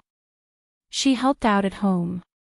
However, Xingjia would teach her how to read every day when he returned from the private school. Xingyu was also hardworking and often came to the Gu family to ask Shinsidian about embroidery. At the mention of Shinsidian, Gu Yundong could not help but ask, "Where did she go? I haven't seen her since I came back." If you find any errors, ads pop up, ads redirect, broken links, non-standard content, etc., please let us know to report so we can fix it as soon as possible. Chapter 726, Affection is Gone. An unnatural look flashed across Tong An's face. Gu Yundong did not notice and continued to walk forward. Only then did Tong An take a few steps forward and say, "She went to the county city today to sell her embroidery work." Really? How's her embroidery sales these days? Tong An quickly lowered his head and said softly, "Well, I'm not too sure." Gu Yundong nodded and did not ask further. After all, there were differences between men and women. It was indeed inappropriate for Tong An to ask too much about Shinsishan's private matters. She changed her mind and asked about other things. Tong An exhaled slightly before continuing. The Xing family was getting better and better now. It was said that they would renovate the house next year and plan to build 2 more rooms. At that time, they would give each of the children a room. Compared to the Xing family, the Shi family had changed even more. Not only did the Shi couple manage the orchard for Gu Yundong, but they also earned a lot of money. Coupled with Zhuangzi, who was now the shopkeeper, the changes in the Shi family were visible to the naked eye. During this period of time, the Shi family had already been renovating the house. In addition, Lanhua and Jiang Bao had just gotten engaged and were about to get married next year. However, Lanhua did not have a proper boudoir of her own. The Shi couple wanted her to get married in a grand manner, so the first thing they renovated was Lanhua's boudoir. Now that Lanhua matter was settled, Zhuangzi was still alone. The Shi couple was very anxious. Their neighbors and friends stared at Zhuangzi as if he was fat meat. They wished they could tie him up and make him their son-in-law. This was a shopkeeper. He had become the head shopkeeper of a county shop at such a young age. He was too promising. Moreover, the Shi couple had a good personality and were not domineering. His sister-in-law was about to get married and they were even renovating the old house. Which woman would not enjoy life after marrying him? However, Zhuangzi was unwilling no matter what. He simply did not come back after his family said too much. During the past 10 days, he had been living in the county shop for half of the time. If there was anything, he would ask Qin Jinkai to help pass on a message. Gu Yundong did not know whether to laugh or cry when she heard that. This was a career-type man, completely devoted to work. Speaking of Qin Jinkai, Tong'an suddenly thought of something. Madame Fang even returned to Yongfu village and ran to the village chief's house to cause a scene. It could be said that she ruined her last relationship with the Qin family. What did she do? She said that Jiang Yongkong was not nice to her and scolded her every day. She asked the village chief to help divorce him. However, the village chief is in an awkward position right now. He's neither from Madame Fang's maternal family nor from her husband's family. Madame Fang is no longer a member of Yongfu village either. He couldn't care less about her, so he asked her to talk to her maternal family. Seeing that he was unwilling to help, Madame Fang cursed him for his lack of conscience and kept slandering him. In the end, Madame Zhou couldn't take it anymore and went up to slap Madame Fang twice. The two of them started fighting. Later on, for some reason, Madame Fang accidentally bumped into Qin Jinkai's 12-year-old son. His son's head hit the door frame on the spot, scaring the entire family. Fortunately, the doctor said that it was nothing serious. Only then did the Qin family heave a sigh of relief. However, they had completely drawn a line with Madame Fang and would pretend not to know this person from now on. When Gu Yundong heard this, she sighed with emotion. The Fang family was really walking further and further down the path of courting death. As they spoke, the two of them had already arrived at the entrance of the Gu family's workshop. When she saw Gu Yundong enter, everyone in the workshop greeted her. They looked very happy. If you find any errors, ads pop up, ads redirect, broken links, non-standard content, etc., please let us know to report so we can fix it as soon as possible.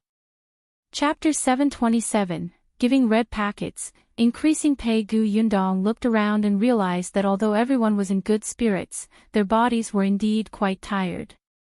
She knew that everyone had been working hard recently. In order to keeping the supply in the shop, no one had rested. Gu Yundong was very touched by how much everyone had sacrificed for the workshop.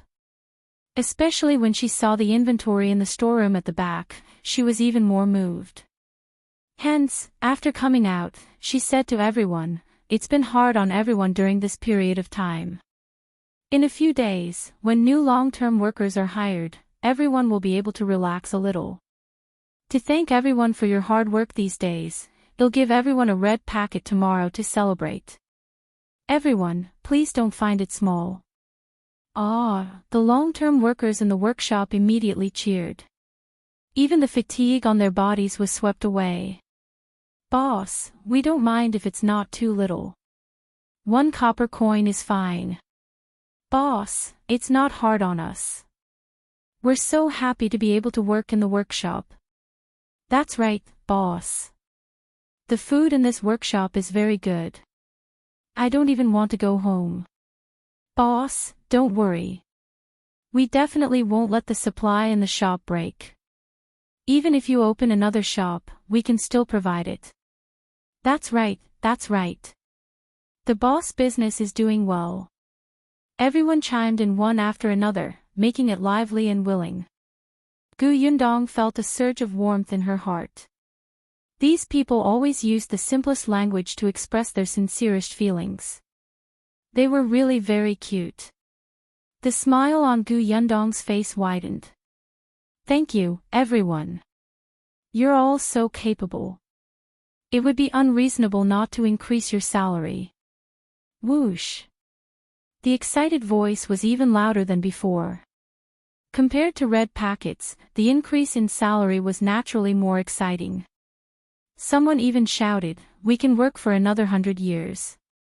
Yundong staggered and almost lost her balance. She smiled at the person who spoke and shook her head before leaving. She had indeed gone back to prepare red packets and increase their salary. Actually, there had been an increase in wages before. Now, most of the people in the workshop earned 800 copper coins a month. The junior managers already had 1 tael of silver. The Zing couple each had 1 tael of silver each. This time, the salary was raised to 1 tael for everyone else, and 2 taels for the junior managers. It could be considered an increase of 200 copper coins each. There were also red packets. 500 copper coins per person to buy delicious food for everyone. Yundong asked Tong'an to prepare the money. She did not wait until the next day and distributed them that night. Not long after Tong'an left, Shensidian returned. She did not look too good. When she saw Yundong at home, she was stunned for a moment. Then, she quickly smiled. "You're back. I heard that the shops in the prefectural city are very busy and lively, right? How are Aunt Yang and Kiki? Where's Aunt Ku?" Yundong sighed and pulled her to the side to sit down. "You look much more haggard than before I left. What happened? Do you want to tell me?" Shensidian lowered her head and suddenly smiled bitterly. "Actually, it's nothing much. It's just that you suddenly went to the prefectural city. This house suddenly became much quieter, so I'm not used to it." Yundong did not believe her.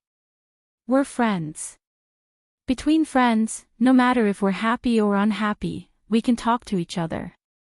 Sidian, you can try telling me and I'll give you ideas.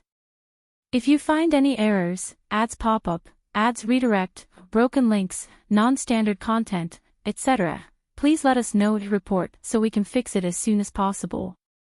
Chapter 728, Difficulties. Shensidian raised her head and looked at her serious expression. She actually felt like she wanted to rely on her. She was clearly older than Yundong, but it didn't seem to be of much use. She lowered her head slightly and thought for a moment before saying in a low voice, "I've indeed encountered some difficulties recently." As she spoke, Shensidian took out a set of embroidery from her bag. "I spent more than 2 months embroidering this. I thought I could sell it for a good price, but who knew, it was fine if the price was lowered again and again. At most, she would not sell this set. However, who knew that the cloth shop owners in the county city had communicated with each other and she could not sell her other embroidery work? Since that was the case, she went to town. However, the cloth shops in town were not very big. They wouldn't purchase her embroidery work and could only take on small things like handkerchiefs. If this continued, when would she be able to earn enough money to live alone outside? She couldn't possibly stay in the Gu family forever, right? Yundong frowned. If she remembered correctly, most of the cloth shops in the county were run by the Ping family, right? To be able to unite several shops, it was most likely the shopkeeper of the Ping family. Ping Zhongfei was a scumbag himself, and his subordinates were not good people either. Yundong could look for Ping Zhongfei, but she did not want to have anything to do with the Ping family. It was the same for Ping Zhongfei. After all, nothing good happened every time he saw her. Yundong opened Shensidian's embroidery and her eyes lit up. She was stunned. Such beautiful embroidery. Surely, it can be sold for a good price. Shen Sitian thought so too. This was her hard work, but unfortunately, Yundong looked at it again and again. He smiled and said, since the people in the county city don't know what's good for them, take them to the prefectural city. The prefectural city. Of course, if you don't go to the prefectural city, I can help you sell it. Yundong said, anyway, I have a shop in the prefectural city now, so I have to go back and forth often. Even if I'm not free, Tong Ping and the others have to deliver goods to the shop from time to time. You can ask him to help bring your works over. With your skills, you don't have to worry about not being able to sell them. Shen Sitian moved, but said, will it be too much trouble for you? What trouble is there? It's just a matter of convenience. If you're afraid of trouble, just don't refuse when I ask you for help later.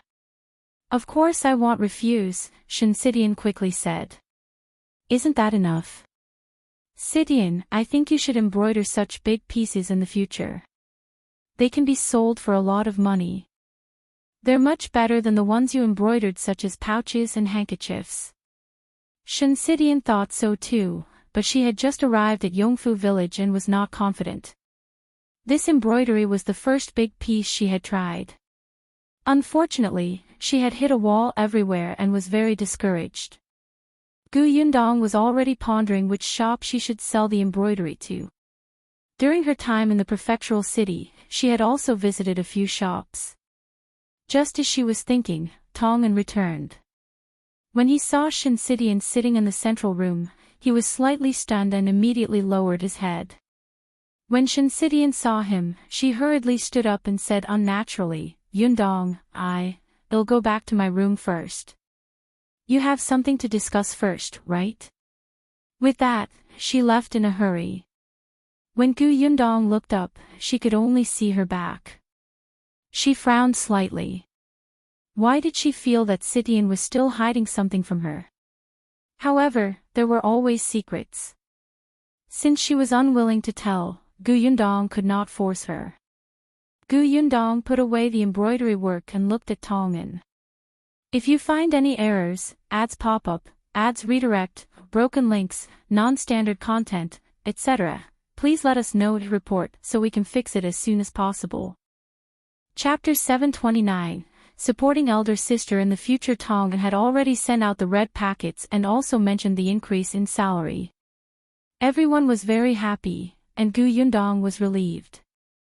After a while, Yunxu and Yuanji returned from school. When the two little guys heard that she was at home, they rushed in like a gust of wind without even putting down their school bags. Big sister, you're back. Cousin, how are uncle and the others? The two of them ran to her in an instant, then stopped in unison to avoid bumping into her. Yundong squatted down and hugged each of them. Did you miss big sister? Yes. The two of them nodded obediently, their eyes sparkling. Yundong wiped their sweat with a handkerchief. Then, she stood up and held their sweaty hands as they walked into the house. Big sister bought gifts for you in the prefectural city. Come and take a look. Yunxu immediately jumped up in joy. When he saw Yundong's gift, his eyes lit up. Big sister is really the best big sister in history. She's already so beautiful and kind-hearted. It's hard to earn money by opening a shop in the prefectural city, but she still wants to buy gifts for us. Cousin Yuanji, we must be filial to big sister in the future and support her in her old age. Yuanji nodded. Yundong, support me in my old age. When I'm old, you won't be young anymore. Can you put away your filial piety? Why did she feel that after not seeing this little guy for a while, he was becoming more and more eloquent and even knew how to flatter others? What did Qin Wenjing teach him? Yundong's gifts were all trinkets from the prefectural city. She had thought of buying them pen, ink, paper and inkstone, but decided against it. Studying was already so tiring, so they had to relax appropriately. Those toys were quite good for entertainment and relaxation. After the two of them put down their school bags and became less excited, Yundong started chatting with them about the recent situation. The two little fellows seemed to be very interested in how Dajiang entered Tian High Academy, so Yundong told them the entire process as if she was telling a story. The two of them were especially fascinated as they listened. Yunxu sighed and said, "My father is really too smart. Cousin Yuanji, what if the two of us want to go to Tian High Academy in the future and the Mountain Elder makes things difficult for us? Moreover, if he learns from my father's lesson, the difficulty of the questions will definitely be even greater. Maybe they'll ask you who you should save when your big sister, uncle, aunt, and Kiki fall into the water." Yunxu nodded heavily. "Looks like I'll have to think about this from now on." After some thought, he shook his head. "No, I should start learning how to swim from now on. When the time comes, I can tell the Mountain Elder that I will save all four of them." Yundong was speechless. "Can you guys be more realistic? Does the Mountain Elder have nothing better to do? Does he have to rack his brains to think of 3 difficult questions for every student who enters the school? Won't his head go bald?" However, Yunxu felt that what he was thinking about now was very realistic. This was called taking precautions before anything happened. He had to consider all the possibilities. What if the Mountain Elder wanted to make things difficult for him even at the risk of going bald? After all, the man did not gain any advantage from his father, and might want to make things difficult for the son. Yundong actually felt that what he said made sense. Chapter 730, A Carriage came to Yongfu village. "Forget it, let's not care about him." Yundong shook her head and saw Shao Qingyuan enter. He was here for dinner.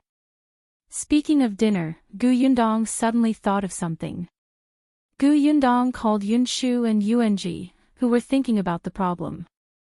"I heard that you've been going to the kitchen for the past 2 days to make your own food." Yunxu admitted it readily. "Yes. Why did you go to the kitchen for no reason?" "Kiki's birthday is at the end of the month. Kiki likes to eat, so I thought that I would make something delicious for her." He was the older brother. Last time, he had an unforgettable birthday. It was Kiki's turn. He also wanted to give his sister a surprise birthday gift. Yundong was stunned for a moment before he laughed.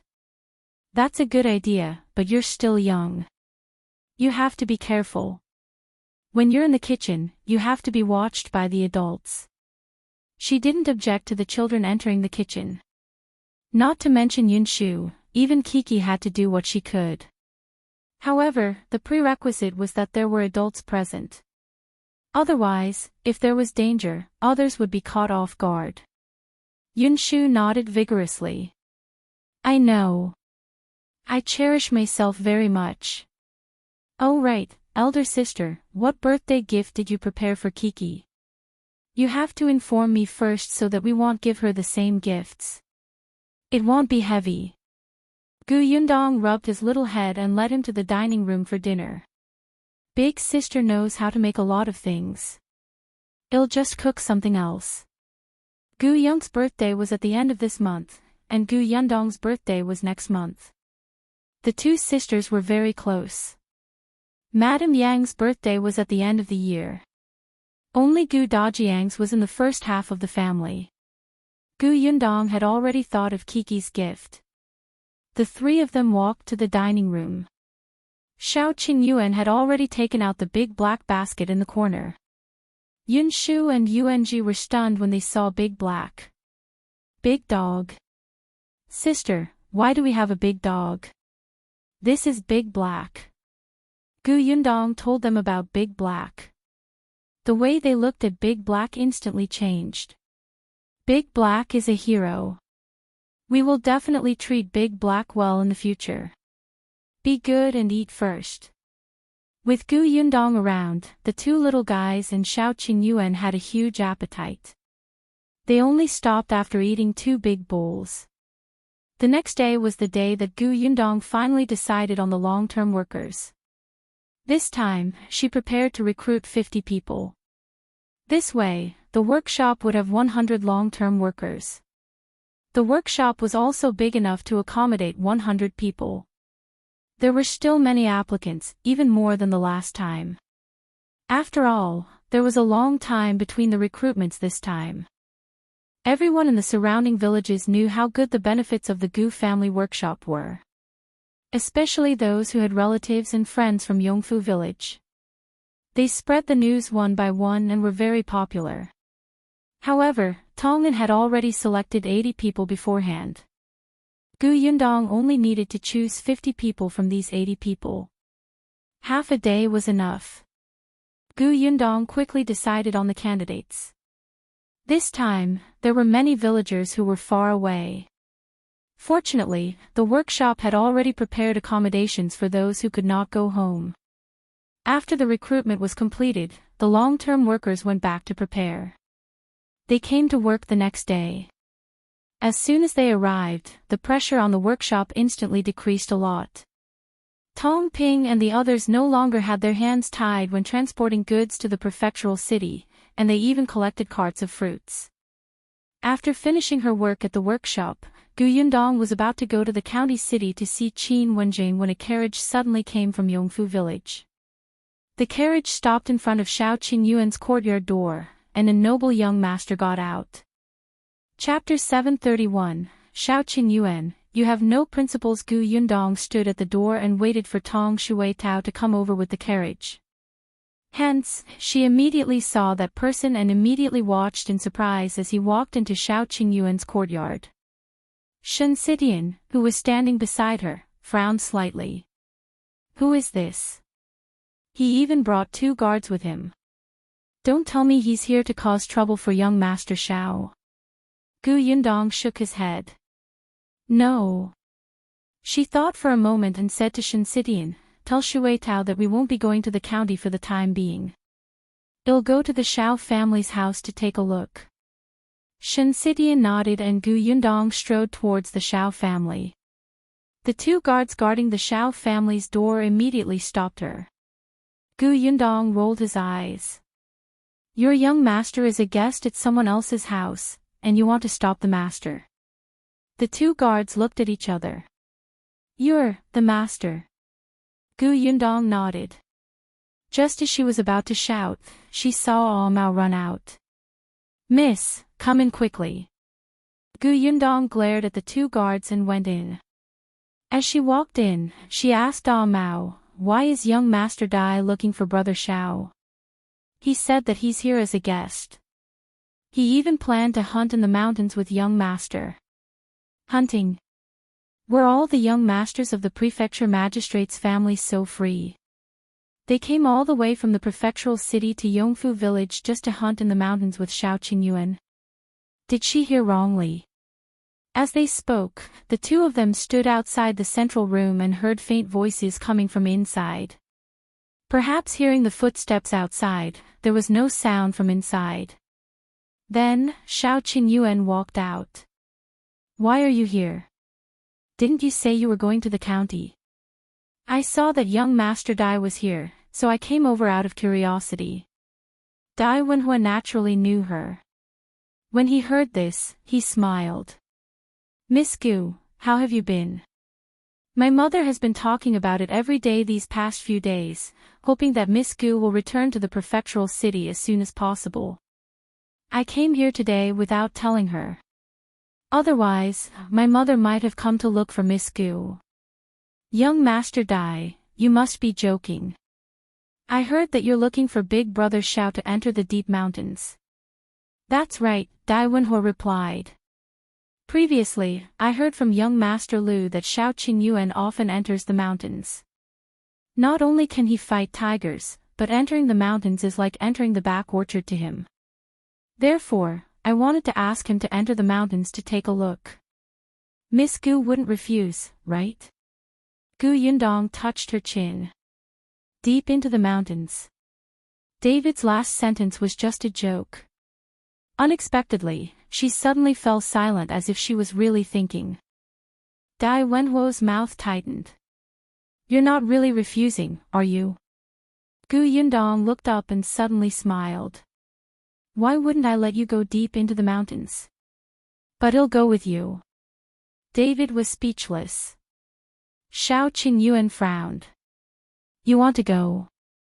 Yeah. Shao Qingyuan frowned even more, clearly not agreeing. Wenhuo said, Miss Gu, this isn't too good, right? This time, we won't be able to come out in 5 to 6 days. It's especially tiring. You're a delicate lady. Not only will it be dangerous, but you'll also suffer a lot. Most importantly, she would be a burden. They were not going on an outing. Gu Yundong looked at Shao Qingyuan with a smile. The latter surrendered in a second and exhaled slightly. All right, let's go together. Wenhuo jerked his head around to stare at him in astonishment. You agree just like that? Aren't you being too unprincipled? Wenhuo's expression turned a little ugly. He wanted to say something, but Shao Qingyuan said, We'll set off at 5 tomorrow morning. Chapter 732, Gu Yundong's mounting bag. Gu Yundong immediately nodded. Then I'll go back and prepare. I'll look for you tomorrow. After saying that, she hurriedly ran back to the Gu family. She was really preparing herself. She had entered the mountains before. The last time she encountered a wild boar, she was already at the edge of the mountains. However, this time, Wenhuo said that they would be gone for at least 5 to 6 days, so they had to walk inside even more. Therefore, she had prepared a lot of things. She had a spatial storage, so it wouldn't be a problem for her to bring a mobile RV over. Unfortunately, she had to restrain herself in front of so many people. She couldn't exaggerate. Therefore, she planned to make a hiking bag. Most of her things would be placed in her space. The hiking bag would be used as a cover. However, Gu Yundong's skills were limited, so she found a cloth from the room and asked Shensidian to stitch it up. She gestured the look of a hiking bag. Shensidian was an expert in this area, so she quickly got to work. Gu Yundong thought that she had to have a tent to live in the wild. Otherwise, it would be inconvenient to sleep at night. There were a few modern tents in her spatial storage, but they could not be used. After some thought, she took out the oilcloth and asked Madame Jiang to help sew a simple tent. Madame Jiang was pregnant now, and Gu Yundong did not allow her to do heavy and dirty work. However, it was not a problem to do some embroidery work. When the bags and tents were ready, Gu Yundong began to prepare some food and necessities. Food was not a problem. They would not be short of food when they went hunting in the mountains. She needed a water bag. The water in the mountain was very clear, so it would not be lacking. She had to prepare a lighter and an umbrella. She could not lack medicine for external and internal injuries. Shao Qingyuan would definitely prepare it. Gu Yundong only had to prepare it in his spatial storage. There were also clothes, hats, and gloves. Now that the weather was gradually cooling, it would definitely be colder in the mountains. Should she bring the cutlery? Gu Yundong looked at the things she needed to bring now and decisively brought a small milk pot that someone had made for her some time ago, as well as a few pairs of chopsticks and spoons. This made it seem like they were really going on an outing. Hopefully, Wenhuo wouldn't say anything. If he was dissatisfied, she would not share these things with him. He would suffer. However, her guess was right. Wenhuo was indeed very unhappy. After Gu Yundong left, he walked up to Shao Qingyuan and asked, Are you really planning to bring her into the mountains? She's a woman and she's delicate. I'm afraid she'll complain that she's tired before we even enter the mountains. Are we going to send her back then? Shao Qingyuan glanced at her. Yundong is not an ordinary woman. This situation won't happen. Of course I know that she's not an ordinary woman. Otherwise, she wouldn't have opened such a big shop and made his parents trust her so much. But no matter how extraordinary she is, she's still a woman. There are many snakes, insects, rats, and ants in the mountains. She must be afraid, right? She's not afraid. Shao Qingyuan frowned. Yundong is skilled. Wenhuo could tell that in this person's eyes, his fiancée was a good person and would not have any problems. He felt that if he continued, Shao Qingyuan would probably be angry. But he still felt that he should not bring Gu Yundong along, so after thinking about it, he simply changed his words. Alright, I know that Miss Gu is very awesome. It's not a problem for her to enter the deep mountains. But have you thought about it? There are 2 of us men, plus my 2 guards. There are 4 men and 1 woman. Isn't there a lot of inconveniences? Shao Qingyuan felt that it did make sense. Chapter 733. This is different from what we agreed. Wenhuo saw that his expression had softened and continued, furthermore, we'll be gone for a few days this time. Miss Gu is very busy with her shop. This is delaying her matters, right?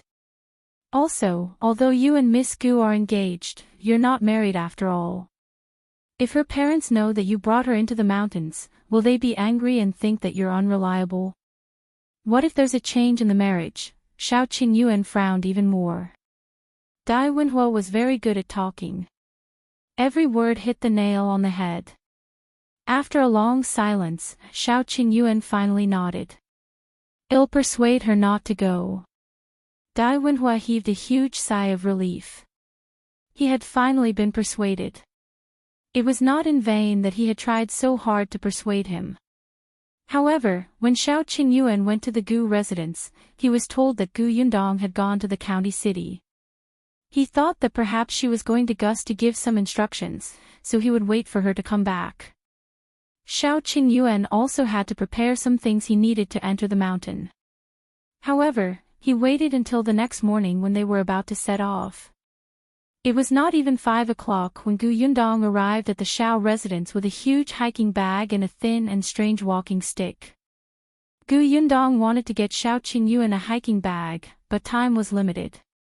She was already in a hurry to make one, so she could only give up. The moment she entered the Shao family, she saw Shao Qingyuan tying a bag. Shao Qingyuan also saw her. She was wearing men's clothes and her hair was tied into a ponytail. The cuffs on her arms and ankles were tightly tied. She looked clean and valiant. Shao Qingyuan couldn't move his eyes away. Gu Yundong walked forward and placed the huge hiking bag on the table. She said, "Look, I prepared this. I asked Sidian to sew it for me yesterday. The spatial storage inside is huge and can hold a lot of things. See if I have everything. Do you need me to bring anything else?" She seemed to be looking forward to it. "Don't bring what I have. It's tiring to carry the same stuff." Wenhuo, who was leaning against the door not far away, was stunned when he saw the huge backpack. Did this girl really think that they were going on an outing? With such a bag, she would probably not be able to carry it before she reached the foot of the mountain, right? He reckoned that she would have to let Shao Qingyuan carry this bag. Suddenly, he felt that Miss Gu was such a worrisome woman. Fortunately, he had already persuaded Shao Qingyuan yesterday not to let her follow. Wenhuo waited for Shao Qingyuan to refuse, but he did not expect that after seeing Gu Yundong's excited expression and the carefully prepared backpack, Shao Qingyuan would immediately nod and say, "It's very complete. This bag is so big. Let me carry it." David. Did he hear wrongly? What did Shao Qingyuan say just now? Did he really speak? Wenhuo took a deep breath and felt a pain in his heart. So Shao Qingyuan was such an unreliable person. The 2 people who were talking in the central room acted as if they did not see him at all and continued talking. No need. This backpack looks big, but it's actually very light. Do you see this strap? It's several layers, which can reduce the pressure. It's very easy. Why don't you give it a try? As she spoke, she closed the backpack, but her hand was still inside. She put some important things into her space and put the strap on Shao Qingyuan's shoulder. It's very light, right? Shao Qingyuan was surprised. It really didn't weigh much. It felt as light as a layer of skin. Chapter 734, Morning Temper. Gu Yundong took the backpack down. Why don't you carry this? It'll bring you a bag. Why don't you carry the bag and I'll carry the backpack? Shao Qingyuan was helpless. His bag was much heavier than her bag, which looked especially heavy and full. Naturally, he wouldn't switch with her. Only then was Gu Yundong satisfied. She carried her bag and turned to look at the constipated Dai Wenhuo. Young Master Dai, do you have any more problems? Dai Wenhuo looked at Shao Qingyuan and chuckled. He gritted his teeth and said, no problem. Then, he turned around and led the two guards away. Gu Yundong looked at his back suspiciously and turned to ask Shao Qingyuan, what's wrong with him? Maybe he woke up too early today, he replied without changing his expression. Gu Yundong was enlightened. So this guy had a morning temper? Shaking her head, Gu Yundong carried her backpack and left with Shao Qingyuan. The group quickly arrived at the foot of the mountain. It was still early, and the dew was very heavy. However, there were already many villagers working in the fields not far away. They did not say anything when they saw Shao Qingyuan and the others enter the mountain. Gu Yundong was dressed in men's clothes. They could not see who she was from afar. After they entered the mountain and there was no one around, Shao Qingyuan reached out and held Gu Yundong's hand as they walked forward. Dai Wenhuo, who was following behind, snorted coldly. He had said that bringing a woman was a burden. Unexpectedly, even though Brother Shao looked smart and bold, he could not overcome the challenge of beauties and allowed his fiancée to fool around. No one spoke along the way. Gu Yundong was holding Shao Qingyuan's hand with one hand and leaning on her walking stick with the other. There was nothing much in the backpack on her back, but she walked easily. After half a day, the few of them had already entered the deep mountains. The weather gradually became hot, and the road became much more difficult to walk. Dai Wenhuo looked at Gu Yundong, who was still walking casually, and could not help but be surprised. He did not expect her to remain silent until now. She did not even drink any water. On the other hand, although he had a strong physique and good skills, he did not have many chances to enter the mountain. At most, he would accompany his grandmother and mother to the temple on the outskirts of the city, where he had to climb the mountain, occasionally. However, there were steps on the mountain. Compared to the steep mountain path that was overgrown with grass, it was worlds apart. Although Dai Wenhuo did not feel tired, it was indeed a little strenuous to walk. Moreover, he did not have any baggage on him. He was the young master, so he naturally had the two guards carrying his things. At noon, Shao Qingyuan saw a slightly flat spot near the pool and finally said, let's rest and eat before moving on. Dai Wenhuo agreed, and the others naturally had no objections. Shao Qingyuan placed the bag on his back on the ground and found a rock for Gu Yundong to sit on. I'll go hunt 2 pheasants. Wait for me here. Okay. Dai Wenhuo quickly said, let Dai Yi and Dai Zhong go. His 2 guards immediately stood up, but Shao Qingyuan said, no need. I'm familiar with this place. I'll be back soon. With that, he carried his bow and arrow and ran out agilely. Dai Wenhuo still gave Dai Yi a look, and the latter quickly followed. Gu Yundong looked at him with a faint smile. After half a day, she could tell that Dai Wenhuo had a problem with her following them into the mountains. However, it didn't matter. She squatted down and opened her backpack. Then, she took out the small milk pot and washed it in the water. David was speechless. Chapter 735, Sharp Contrast Pot. She actually brought a pot. Did she really think that she was here for an outing? Dai Wenhuo could not understand what was going on in this woman's mind. However, Gu Yundong had already started to look for rocks to build a small stove. Dai Wenhuo frowned. At the same time, the other guard, Dai Zhong, felt that it was not good to let a girl do things, so he whispered, "Young master, I'll go nearby to pick up some firewood." "Okay, go ahead." Dai Zhong did not walk far either. He was within sight and could come over if anything happened. After Dai Zhong left, Dai Wenhuo finally could not take it anymore and walked towards Gu Yundong. His tone was still rather gentle. "Miss Gu, it's not good to go hunting in the mountains with a pot, right? How can it not be good? It's convenient to cook." As she spoke, she took out a seasoning bottle from her backpack. Dai Wenhuo's mouth twitched. "We went into the mountains to hunt. We're not that particular about food." "You can't say that. Although we're on the mountain and there are limited conditions in all aspects, we have to give ourselves the best treatment we can, right? It won't delay things even if we bring the pot. We can eat some vegetables and rice occasionally after we eat too much roasted meat. This time, we'll be on the mountain for a few days."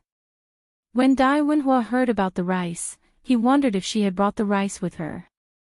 Sure enough, Gu Yundong took out a small bag of rice. It was not much, but she could still eat a few meals with some water and porridge.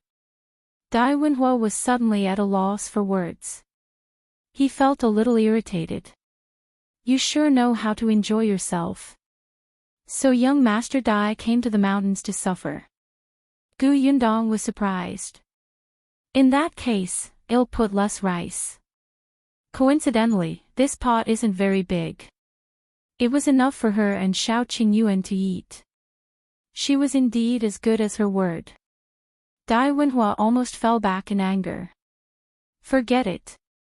He did not want to waste any more time. He returned to the rock he was sitting on and took 2 sips of water from the water bag.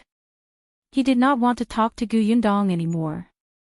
Not long after, Dai Zhong found a lot of dry firewood. Gu Yundong didn't use the firewood. She found a few large pieces of dry wood, lit a fire at the bottom, and covered it with a lid. She let the small milk pot boil. Then, she found 2 wild vegetables beside her.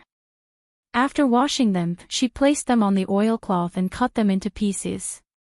When Shao Qingyuan and Dai Yi returned with 2 pheasants each, Gu Yundong had already prepared everything. There was even a fragrance coming out of the milk pot. Shao Qingyuan was a little surprised. "You're cooking porridge." He hadn't looked carefully before and didn't notice that she had brought rice. Gu Yundong looked at the pheasants in his hand. Yes, they were very fat and tender. She wanted to take them, but Shao Qingyuan didn't let her. "I'll handle it."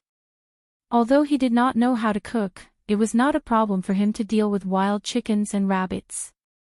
He could light a fire and roast them to make do. Gu Yundong did not move. Shao Qingyuan and Dai Zhong took the pheasants to the river to kill them. After a while, they cut open the pheasants and skewered them to roast. Dai Wenhuo only let out a sigh of relief when he smelled the roasted chicken. He quickly sprinkled the seasoning on it. His 2 guards took out a few pancakes from their bags. They were made by the old woman from the Shao family before they went out this morning. There were a lot. The pancakes were dry and could last for 2 days. Except Dai Wenhuo watched as Gu Yundong took out 2 small wooden bowls and filled them with hot vegetable porridge. She ate with relish and he held 2 pancakes in silence. Chapter 736, He misjudged him. If he didn't compete, he wouldn't have known. But why did he feel so miserable? "Young master, this pancake will soften after being warmed up." The 2 guards had been by his side for many years, so they could more or less tell that he did not have an appetite. Dai Wenhuo glared at the guard and stopped lookovering. He lowered his head and took a bite. He wanted to see how far Gu Yundong could carry that pot. Shao Qingyuan also glanced at Dai Wenhuo and asked Gu Yundong in a low voice, "What's wrong? Did he bully you?" No, I just don't like him. Who asked him to not let me follow you into the mountains? He looks like I'm here to drag him down. Gu Yundong sneered. Hurry up and eat. You're not allowed to share the food with him. Okay. Shao Qingyuan glanced at him and thought for a moment. He felt that it was too comfortable to eat in front of him. Therefore, he held the small wooden bowl and silently turned around with his back facing him. Wenhuo was speechless. Beauty misled people. This guy valued his lover over his friend. He had misjudged him. Gu Yundong almost burst out laughing. She tore off a leg from the roast chicken beside her and placed it in Shao Qingyuan's bowl. Eat more. Don't starve. Okay. Shao Qingyuan completely forgot about Wenhuo. He ate the drumstick meat given by his fiancée in peace. The sound of him drinking porridge made Wenhuo want to hit him. The pancake in his hand became even more tasteless. Yi and Zhong looked at each other and sighed secretly. After eating and drinking to her heart's content, Gu Yundong washed the pot and bowls and put them in her bag. It did not seem troublesome at all. Shao Qingyuan extinguished the fire until there were no more sparks. Then, he called for everyone to keep moving. The group walked deeper and deeper, and the road became more and more difficult. When the sky gradually darkened, Shao Qingyuan found an empty place to stop and rest. Gu Yundong did not cook porridge this time. She took out the pancake that Shao Qingyuan had placed in the bag and roasted it. Then, she cut the remaining half of the roasted chicken into small pieces and stuffed them into the pancake. Then, she took the wild vegetables, mushrooms, and chicken bones to cook a small pot of bone soup. Yes, the chicken pancake with soup was simply delicious. It was too enjoyable. Wenhuo was speechless. Was this woman specially trying to anger him? As expected, she was very good at food. Otherwise, she wouldn't have been able to open a food shop. Humph. He continued to nibble on the dry pancake, but Yi was quick-witted. He imitated Gu Yundong and stuffed chicken into the pancake. This way, it was much more delicious, but without soup, it felt boring after 2 bites. Shao Qingyuan silently turned his head and continued to turn his back to them. After dinner, Wenhuo began to set up his tent. His tent was the kind of simple tent used for marching. It was very sturdy and durable. He wanted to see what Gu Yundong would do at night. She was capable of cooking and had enjoyed it for the entire day, but the most difficult thing was to sleep at night, right? Wenhuo knew that Shao Qingyuan basically spent the night on trees when he went deep into the mountains. However, the trip this time would be long, so he also prepared a tent. Still, Wenhuo had seen it last night. Shao Qingyuan's tent was actually just a layer of cloth. It was barely able to block the wind. Wenhuo didn't say anything at that time, but he thought that it would be fine if Shao Qingyuan stayed in his tent. But now, thinking of how he valued his lover over his friend, Wenhuo decided to forget it and let the man suffer on his own. Chapter 737, He's Liu Xiahui. Wenhuo did not say anything. When the tent was set up, he looked at the two of them coldly. Gu Yundong put down her hiking bag and took out a bag. David frowned and looked over. It was actually oilcloth. Gu Yundong shook it open and asked Shao Qingyuan to help support it. Then, she took out a pile of rivets and found a rock to knock on. She acted skillfully, orderly, and quickly. Not long after, a round tent that looked like it was airtight and sturdy was set up. Gu Yundong unbuttoned the tent and entered to take a look. Yes, it was too wet to sleep like this. Although there was a layer of oilcloth underneath and a pile of grass under the oilcloth, it was still a little cold. She did have a damp-proof pad, but unfortunately, it couldn't be used here. Until Shao Qingyuan opened his bag and took out a piece of leather to lay on it. Gu Yundong immediately laughed. You're so thoughtful. It's getting late. Just go in and rest. With that, he raised his tent that could not be simpler than a layer of cloth. The corners of Gu Yundong's mouth twitched. He put away the tent. This tent is big enough. You can sleep in here too. Pfft. Dai Wenhuo, who had quietly walked over to take a look at Gu Yundong's strange tent, heard this and spat out a mouthful of water. Gu Yundong gave him a disdainful look. Don't make a fuss. You have to do what's convenient when you're outside, understand? This was nothing convenient, right? Gu Yundong ignored him and turned to look at Shao Qingyuan. However, she saw that he was stunned and did not move. She could tell that he was nervous when she saw him swallowing uncomfortably. Shao Qingyuan thought about it very much. He felt that he should stay in the same tent as Yundong. But in the end, he still had to consider her reputation. There were not only the two of them here, but also Dai Wenhuo, a young master who had been influenced by rules and etiquette since he was young. So he still shook his head, but Gu Yundong said, I only feel safe when you live there. Otherwise, I won't be able to sleep at night. Shao Qingyuan immediately nodded. Okay, I'll protect you. Forget it. What rules and etiquette? If Dai Wenhuo dared to go out and spout nonsense, he would kill him. Dai Wenhuo felt the death threat that Shao Qingyuan threw over and almost spat out a mouthful of blood. They could not be friends anymore. After leaving the mountains, it was better not to interact with each other. He did not have such friends. Shao Qingyuan put away his pile of rags and went straight into Gu Yundong's tent. However, the moment he entered, there were only the two of them left in the small space. His nose was filled with her scent, and Shao Qingyuan's body stiffened uncontrollably. Gu Yundong became nervous when she saw him buttoning up the tent. Damn it, she had overestimated herself. Now, the blood in her body began to gurgle and surge. Her hands and feet were stiff. It was Shao Qingyuan. He secretly heaved a sigh of relief and said, It's getting late. You should sleep. Okay. Gu Yundong slowly lay down. With his back facing Shao Qingyuan, his breathing became lighter. It was terrifyingly quiet in the tent. Dai Wenhuo leaned over, but she did not hear a single sound. Could it be that his brother is Liu Xiahui? Pft, pft, pft. What nonsense are you thinking? Dai Wenhuo went into his tent. Dai Zhong was on night watch today. He went straight up the tree and quietly watched the movements below. Chapter 738, Tacit Understanding. The night passed uneventfully.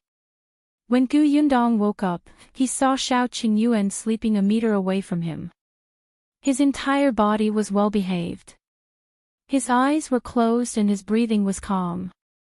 It was not the first time Gu Yundong had seen him sleeping, but now that he was lying not far from her, she had a very different feeling. The first thing she saw when she woke up was him. She could be in a good mood for the entire day. Gu Yundong could not help but smile as she slowly sat up. However, no matter how gently she moved, Shao Qingyuan still opened his eyes instantly. There was a moment of confusion in his eyes, but he quickly regained his senses. You're awake. He had just woken up and his voice was a little hoarse. However, Shao Qingyuan looked at her with a burning gaze. He subconsciously reached out and pulled her into his arms.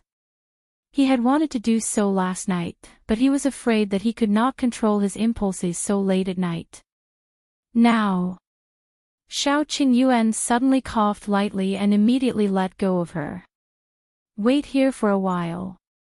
I'll get water for you to wash up. With that, he turned around and left the tent, looking a little disheveled. Gu Yundong was stunned for a moment before she suddenly laughed out loud. Did he not know that it was easy to be impulsive in the morning? She stretched her back and packed her things. After tidying up, the few of them set off again. However, although they said that they were going into the mountains to hunt, in fact, everyone was distracted. Shao Qingyuan didn't care much about the prey. Before he came out, he had brought a small basket that was hanging on his waist. Along the way, he had been looking for precious and rare herbs. Wenhuo said that he was here to kill big guys, so he pretended not to see any roe deer, wild boar, deer, or sheep on the way. At most, Dai Zhong and Dai Yi would hunt wild chickens and hares to fill their stomachs. But Gu Yundong still noticed that Wenhuo seemed to be looking for something. What was he looking for? Gu Yundong did not ask and pretended not to know. On the third day, the group stood at a fork in the road. When Shao Qingyuan asked which way they were going, Wenhuo asked him, "Have you explored both roads?" Shao Qingyuan shook his head. "I've been to the left, but I've never explored the right." Wenhuo said, "Then take the right." He smiled. There might be something good. Shao Qingyuan had no objections. He had been to the left side before, and there were not many medicinal herbs. This time, he could check the right. Perhaps he could find by Musi. The group walked to the right for another day. Perhaps because it had been a long time, Wenhuo became a little anxious. However, Gu Yundong felt that he might have eaten too much meat and was getting fired up. Forget it. For the sake of his mother, Gu Yundong still gave him a portion of porridge when she cooked again. Otherwise, what if he went back another day to complain? She would be so embarrassed about Madame Dai. However, at night, she told Shao Qingyuan about Wenhuo. He must have something to do in the mountains and asked you to lead the way. Yes, I know. Shao Qingyuan nodded. But since he didn't say, there's no need for us to ask. We're just leading the way. Everyone has a tacit understanding. He had already seen it. Someone who really wanted to go hunting in the mountains should not have such a reaction. After a pause, Shao Qingyuan continued, "Do you still remember that Qin Wenjing was looking for me?" Gu Yundong was stunned. Why was it related to Qin Wenjing again? She frowned and thought for a moment. A moment later, she suddenly remembered. You mean the last time he asked you to talk alone? Chapter 739, Pretend Not to Know. Shao Qingyuan nodded. Qin Wenjing asked me about some things in the mountains. This time, Wenhuo asked me to bring him into the mountains. Perhaps there's something in the mountains we don't know. Gu Yundong gritted his teeth. Qin Wenjing is in cahoots with Wenhuo. This goddamn guy promised not to drag us into his mess. As expected, he didn't do it. I guess there's no other way. Shao Qingyuan felt that no matter if it was Qin Wenjing or Wenhuo, they were doing their best to not let them get involved in these matters. But there were some things that could not be avoided. Gu Yundong snorted and did not say anything. Qin Wenjing and Wenhuo were both the emperor's men. What they wanted to do was naturally what the current emperor wanted to do. Gu Yundong thought that the emperor was a wise ruler and had done her favors. If she could help without implicating herself, she would help. Shao Qingyuan looked at her unhappy expression and smiled. She said that she wanted to draw a line, but with her current relationship with Qin Wenjing, how could she draw a line? She treated Qin Wenjing as a friend, so she naturally wouldn't stand by and do nothing. Since he had said so, Gu Yundong continued to pretend that she did not know Wenhuo's motive. The next day, they continued walking. Shao Qingyuan was familiar with the roads and the mountains. He knew that Wenhuo might be looking for something, so he deliberately avoided the traces of those large beasts. On the fifth day after they entered the mountains, Shao Qingyuan discovered traces of a bear. He led his men in the opposite direction. However, since Wenhuo was looking for something, he naturally paid special attention to all kinds of traces. He also saw the footprints of the bears, but at the same time, he also saw traces similar to humans entering and leaving. Delight appeared on Wenhuo's face, but he did not want to implicate Shao Qingyuan, especially with Gu Yundong around. Therefore, he continued to walk forward and asked Zhong to investigate. Dai Zhong used the excuse of hunting rabbits to run away. Gu Yundong and Shao Qingyuan did not expose him, but they slowed down. Before noon, they stopped to eat. Gu Yundong no longer had any rice. She did not bring much. There was still some dried meat and some wild vegetable soup. Just as she was scooping a bowl of soup for each of them, a banging sound suddenly came from not far away. The few of them quickly stood up and picked up their weapons. Gu Yundong could only pour away the wild vegetable soup. He stuffed the hot pot into the oil bag and put it in his backpack. At the same time, she stored it in her spatial storage. Soon, the sound got closer and closer. After a while, Dai Zhong ran over in a sorry state. As he ran, he turned around and said, "Run." What happened? Pythons, 2 pythons are coming this way. 2. The few of them quickly packed up and prepared to leave. However, the 2 pythons moved very quickly and arrived in front of him in a short while. Moreover, they looked very agile. They instantly wrapped around a big tree at the side and swooped towards them with their mouths wide open. Gu Yundong quickly jumped up and dodged to the side. The crossbow in her hand shot out with a whoosh. At the same time, Shao Qingyuan aimed his bow at the same python. Dai Wenhuo and the other 2 dealt with the other one, but he was very surprised. At this time, the pythons should be hibernating. Even if they weren't hibernating, they shouldn't be so agile. Chapter 740. Dai Wenhuo grabs Gu Yundong and runs away. Dai Zhong pointed at the stomach of one of the pythons. It was bulging and looked like there was something inside. Dai Wenhuo suddenly remembered the traces of people passing by on the ground and immediately understood. Someone must have disturbed these 2 pythons, and they were swallowed. Dai Wenhuo frowned. How long have they been swallowed? She wondered if they could be saved. Dai Zhong shook his head. From the looks of it, it's been a few hours. There's no hope.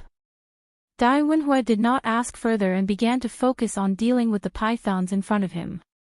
They were all skilled people and had sharp weapons in their hands. It was not difficult to kill the pythons. Therefore, not long after, the pythons could not defeat their encirclement and fell to the ground with a bang. The other one suddenly went crazy. Its tail wrapped around the tree and its head began to hit the other trees crazily. Gu Yundong quickly dodged to the side to prevent the branches from hitting her. Unexpectedly, just as she dodged, she bumped into Dai Wenhuo, who was walking over. Just as she was about to curse him for getting in her way, something suddenly fell in front of her. Gu Yundong's expression changed slightly and her pupils constricted. Dai Wenhuo screamed, "Run!" Then, she subconsciously grabbed Gu Yundong's wrist and ran forward. Gu Yundong was speechless. Shao Qingyuan hurriedly chased after him. Yundong. Gu Yundong did not even have time to respond. At this critical moment, Dai Wenhuo, this lunatic, was extraordinarily fast. She did not even have the time to stop when she was dragged forward. She could only hear Shao Qingyuan's cries and buzzing. The sound was so stimulating that it made one's scalp tingle.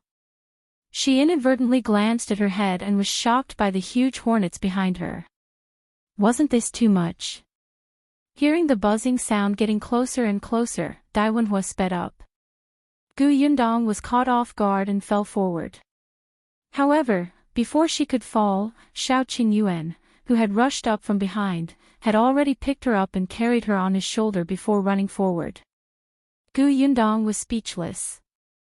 She lay on Shao Qingyuan's shoulder with a look of despair. In the end, she dug into her pocket and took out 2 masks. She put one on her face.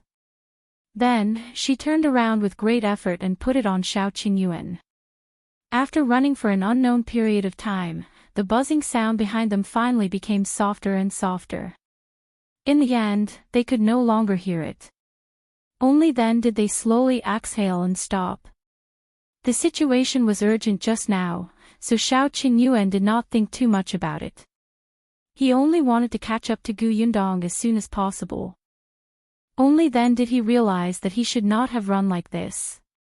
He squatted down to check on Gu Yundong. "Are you alright?" Gu Yundong was fine, but she felt uncomfortable from the bumps. This was a mountain road. She had already tried her best to control herself when she was carried like this on the mountain road without vomiting. Gu Yundong did not want to speak. She sat on a rock at the side and gently rubbed her stomach. She took out some preserved sour fruit and stuffed it into his mouth. Shao Qingyuan took out a water bag and fed her 2 mouthfuls. Then, he went to see Dai Wenhuo and the other 2. Dai Wenhuo was fine, but Dai Zhong, who was at the back, had been stung in 2 places. His situation was not good now. His face was swollen and painful, accompanied by dizziness. He could not stand steadily. Shao Qingyuan quickly walked over. "Let him sit down first. It'll help him squeeze the venom out first."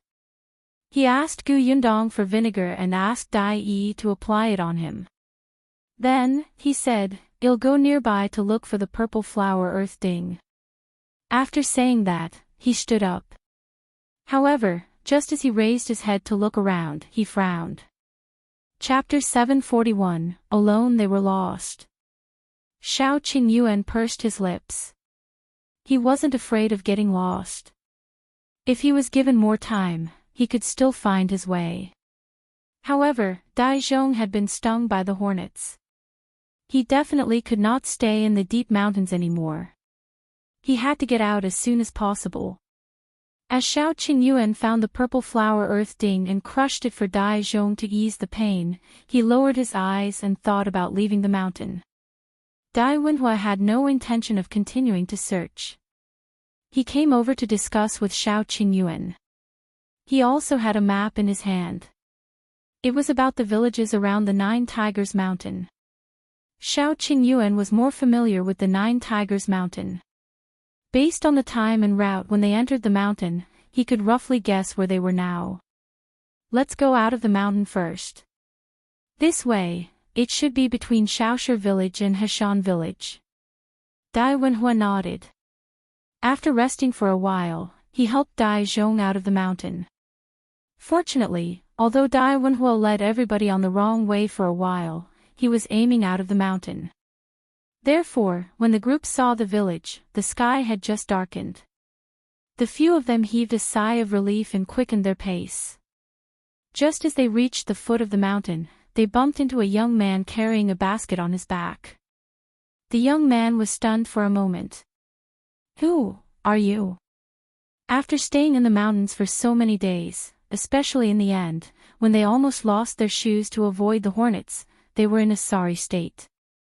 Gu Yundong, on the other hand, was better off. Hence, she went forward and asked, "May I ask where this is?" "We lost our way hunting in the mountains and finally found our way." The young man's eyes widened. "You guys went deep into the mountains." He then looked at Dai Zhong, who clearly did not look too good. "Is he injured?" "He was stung by hornets," Gu Yundong said. The young man quickly said, "Then we have to find a doctor to take a look first. If a hornet stings someone, it will kill them. This is Qingyuan village. My house is down there. Why don't you go to my house to rest first?" As he spoke, the youth tightened the basket on his back and hurriedly led the way. Qingyuan village. This didn't seem to be within the range of Shaoshi village to Heshan village. It seemed that they had deviated from the route, but fortunately, they had a place to stay after leaving the mountains. The few of them followed the youth down the mountain. Gu Yundong chatted with him as they walked. Only then did she understand that the young man's name was Qin Shu. He was only 13 years old this year and was even younger than Gu Yundong. Qingyuan village was very remote and extremely poor. There was a river separating it from Qinbei village on the other side. The 2 small villages were in the mountains, so it was not easy to get out of town. There were less than 200 people in the entire village, and the land was very barren. However, Qin Shu seemed to be very happy. He said, "There are very few outsiders in our village. It's very cold. However, you're lucky. There's a doctor in our Qingyuan village. Although he can't treat serious diseases, he can deal with hornet stings. I'll look for him later. You guys rest first." As they spoke, Qin Shu had already led them to a small courtyard. Qin Shu opened the courtyard door and put down the basket on his back. He called them in to sit. "I'll get you some water." Yundong sized up the courtyard in front of her. It was very small and dilapidated. There did not seem to be anyone in the house except for Qin Shu. There were only 2 rooms and only one set of things. Yundong and Shao Qingyuan looked at each other and quickly understood that this youth was alone. Chapter 742. Qin Shu poured some water and told them to sit for a while he went out to look for the doctor. Dai Yi followed him. Not long after, a doctor limped over. Actually, Dai Zhong was much better. Shao Qingyuan had treated him in time and used the right medicine. He was no longer dizzy, but his skin was still swollen and uncomfortable. The doctor checked and only said that it was nothing serious. He told him to rest well, then took 2 copper coins and left. Qin Shu was very happy. He let them sit down first and went to the kitchen to make dinner. Dai Yi then explained what he had seen on the way to invite the doctor. It was indeed as Qin Shu had said. This place was surrounded by mountains on all sides, and there was only one road out of the village. It was bumpy and difficult to walk. There was still a long way to go on the main road outside.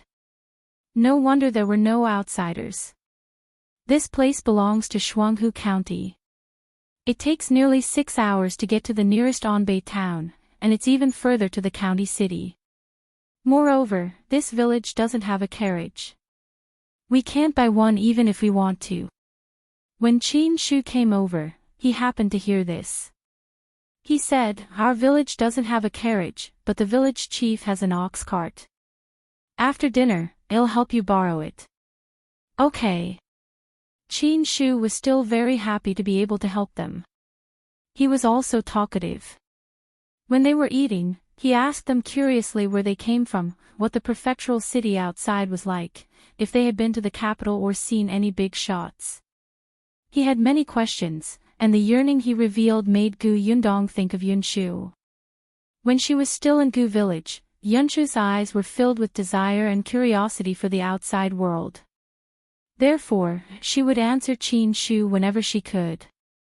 Qin Shu was indeed satisfied. After dinner, he brought the few of them to the village chief's house. Yundong already knew that Qin Shu had lost his parents when he was young.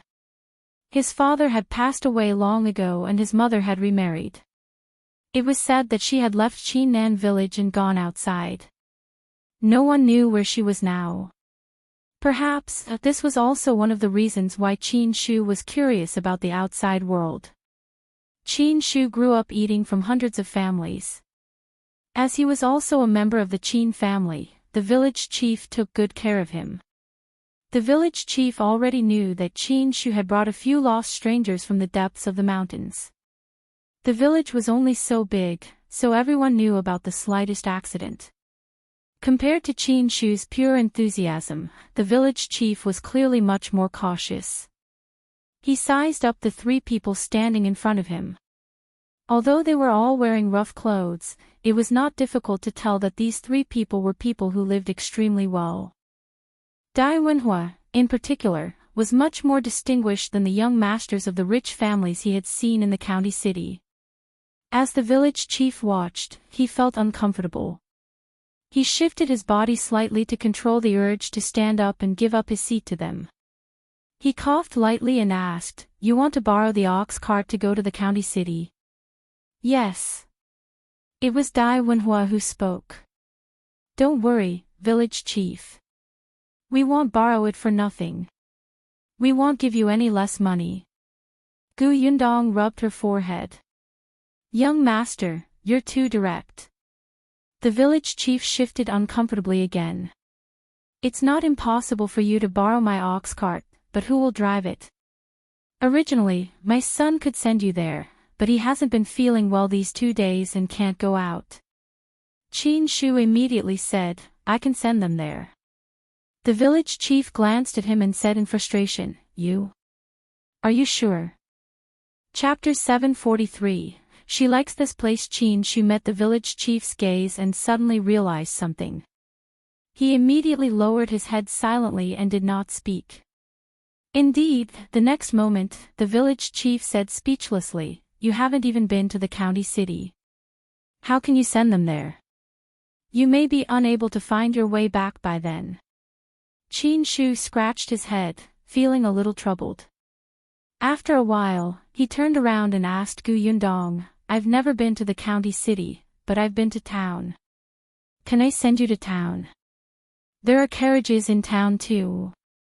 You can buy one. Sure. Qingshu's eyes lit up and he suddenly turned to look at the village chief. Village chief, she said that it's okay. The village chief was speechless for a long time. He sighed and said, All right, you can send them off. Qingshu happily went to the backyard to fetch the ox cart, leaving Wenhuo to discuss the price of renting the ox cart with the village chief. In the end, he gave them 1 tael of silver and the village chief sent them out. Actually, Gu Yundong had also thought about not borrowing an ox cart. It was just walking. It was not like she had never walked before. However, she did not know if Dai Zhong would be able to completely recover tomorrow. Moreover, Shao Qingyuan felt that if the conditions allowed it, he still wanted Gu Yundong to walk less. Fortunately, Dai Zhong was much better when the group set off early the next morning. Other than his slightly swollen face, there was nothing uncomfortable about him. He was not even willing to take the ox cart and insisted on walking by himself. It was Wenhuo who shouted at him. Gu Yundong was the last to leave the Qin family's courtyard. When no one was paying attention, she placed 2 bags of rice and flour into the rice jar in the kitchen. They were all taken out from her spatial storage. With the hiking bag as a cover, Qingshu would only think that she had taken it out of her bag. The Qin family's conditions were really not good. The 5 of them ate at his house twice and finished the last bit of flour. This child was too generous. Seeing that they were all grown men, he gave them a lot. As he only took out coarse grain buns, he felt very embarrassed. Fortunately, there were no outsiders in this village. Otherwise, this kid would probably be robbed. However, it could be seen that although there were not many people in Qinnan village, their relationship was very harmonious. Otherwise, Qingshu, who had no parents since he was young, would not have developed such a personality. He had probably received the care and help of the villagers since he was young and was filled with gratitude. Moreover, she heard a neighbor quietly come over and ask Qingshu if there was enough food at home.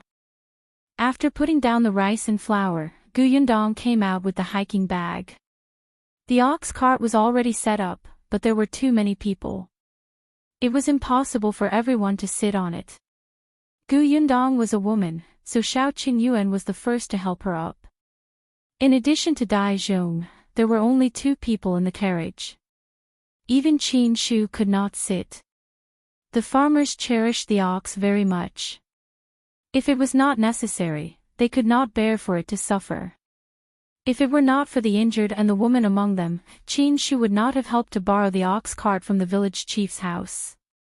The group walked towards the entrance of the village. On the way, many people from the village looked at them curiously. Gu Yundong looked over. These people smiled, and some children hid away shyly. Gu Yundong suddenly liked this village very much. It was a very peaceful, simple, and friendly village. Although it was remote, it actually felt like a paradise. It was only when they were outside the village that Gu Yundong slowly retracted her gaze and looked at the narrow road that led to town. Although they had set off early in the morning, the journey was really long. It was not until noon that they finally arrived at Anbei town. If you find any errors, ads pop up, ads redirect, broken links, non-standard content, etc. Please let us know to report so we can fix it as soon as possible. Chapter 744. A few people pass. Compared to Qingyuan village, Anbei town was much livelier. Qin Shu had been very excited since he entered the town. He had never been to the county city. Even the number of times he had come to Anbei town could be counted on 10 fingers. However, he restrained his excitement and introduced it to Yundong and the others. The second intersection over here is the largest restaurant in Anbei town. I heard that the food there is especially delicious, especially the braised fish. It's fragrant and tender. The fish were caught from Artong Lake alive. There's an inn on the right. It's also the best in town. I heard that the best first-class rooms even have incense. There's also a school there. The teacher is a high scholar. He's very awesome. By the way, if you want to buy a carriage, it's over there. There's a carriage shop. They rent and sell carriages. The village chief told me that the shop's price is very fair. You won't be afraid of being scammed. As he spoke, Qin Shu drove the ox cart towards that carriage. However, he was stopped by Gu Yundong. It's already noon. There's no hurry to go to the carriage shop. Let's go eat first. That works too. Gu Yundong said, let's go to the restaurant you mentioned just now. Since we're here, let's try the delicious braised fish you mentioned. Qin Shu could not help but swallow his saliva. Without saying anything, he drove the ox cart towards the restaurant. They stopped 5 to 6 meters away from the restaurant. He said, go over. It's not good to park an ox cart in front of the restaurant. It'll wait for you here. It'll bring you to the carriage shop after you're done eating. You're not going. David was about to leave when he paused. Qin Shu smiled and nodded. I brought some dry food. David held his forehead and pulled him forward. Let's eat together. You've treated us to 2 meals. Can't we treat you to a meal? But, Qin Shu was stunned for a moment and said worriedly, that restaurant is very expensive. You're not the only one eating. Qin Shu could not break free at all and could only let him lead her forward. The few of them were dressed in clothes that did not look good or rich. Fortunately, the waiter in the restaurant was not the kind of snobbish person.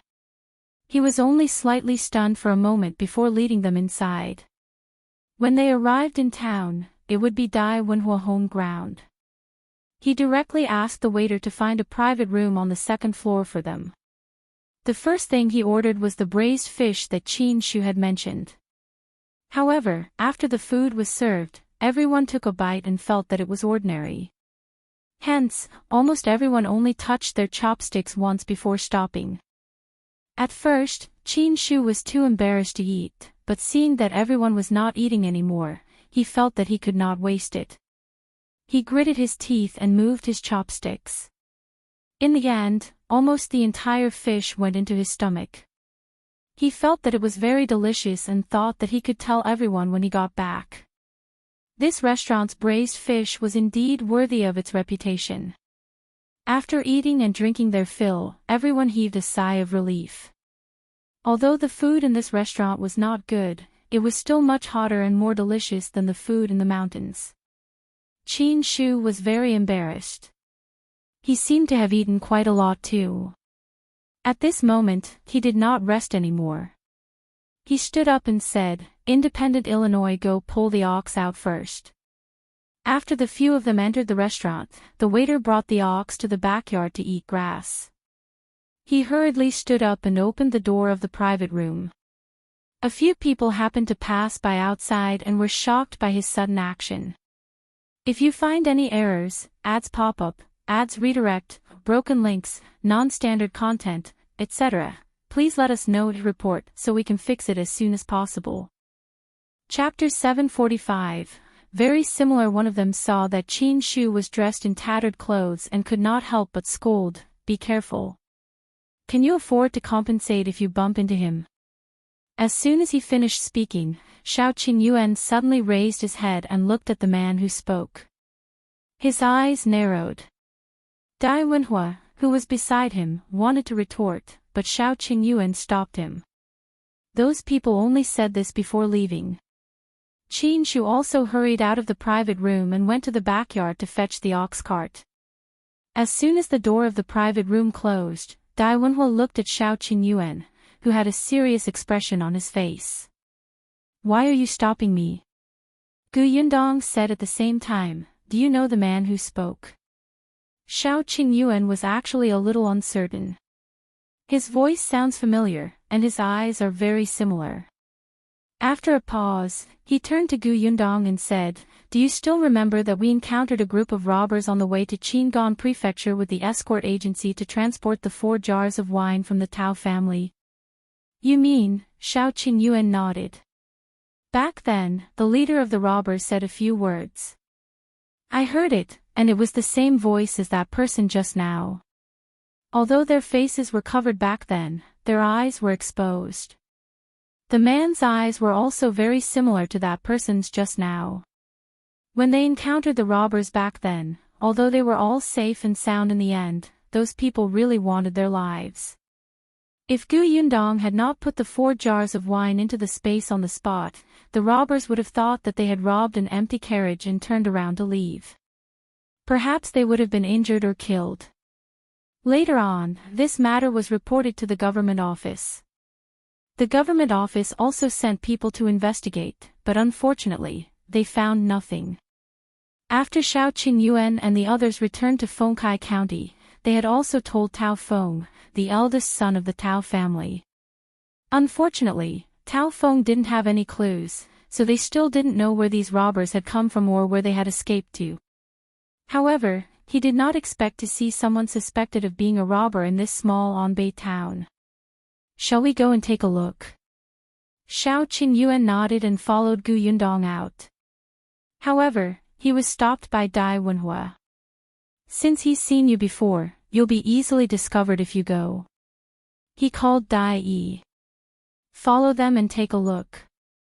Be careful not to be discovered. Yes. Yi quickly left the private room and Qingyuan sat back down. Yi had experience in this aspect, so it was indeed more suitable for him to go. After a quarter of an hour, Yi returned. His expression was a little serious, but he shook his head at them and said, there's nothing unusual. They should just be here to eat. Yundong and Qingyuan looked at each other and did not ask further. They stood up and said, let's go down first. Shu must be anxious. The few of them went downstairs. As expected, Shu was already waiting outside the restaurant. He was lowering his head and chatting with the cow, looking very happy. Yundong and Qingyuan walked in front, while Wenhuo was a few steps behind. Then, Yi whispered into his ear. Wenhuo's expression suddenly changed. Are you serious? Yeah, he might be related to the guy we're looking for. Wenhuo sneered. In that case, this trip was not completely fruitless. Young master, should we? Wenhuo raised his hand. Keep an eye on them for now. Check their footholds. If they're really related, it's best to follow the trail to where they hid the thing deep in the mountains. Yes. Yi took a few steps back and turned to leave. Only then did Wenhuo quickly walk forward and catch up to Qingyuan and the others. Chapter 746, What You Should Have. Shu quickly realized that someone was missing. Wenhuo only explained, I asked him to buy some things. Shu nodded and believed it, but Yundong and Qingyuan did not. Yi's expression was not right when he returned just now. He must have kept something to himself. However, they also knew that Wenhuo and Wenjing had tried their best not to involve them. The less they knew, the better.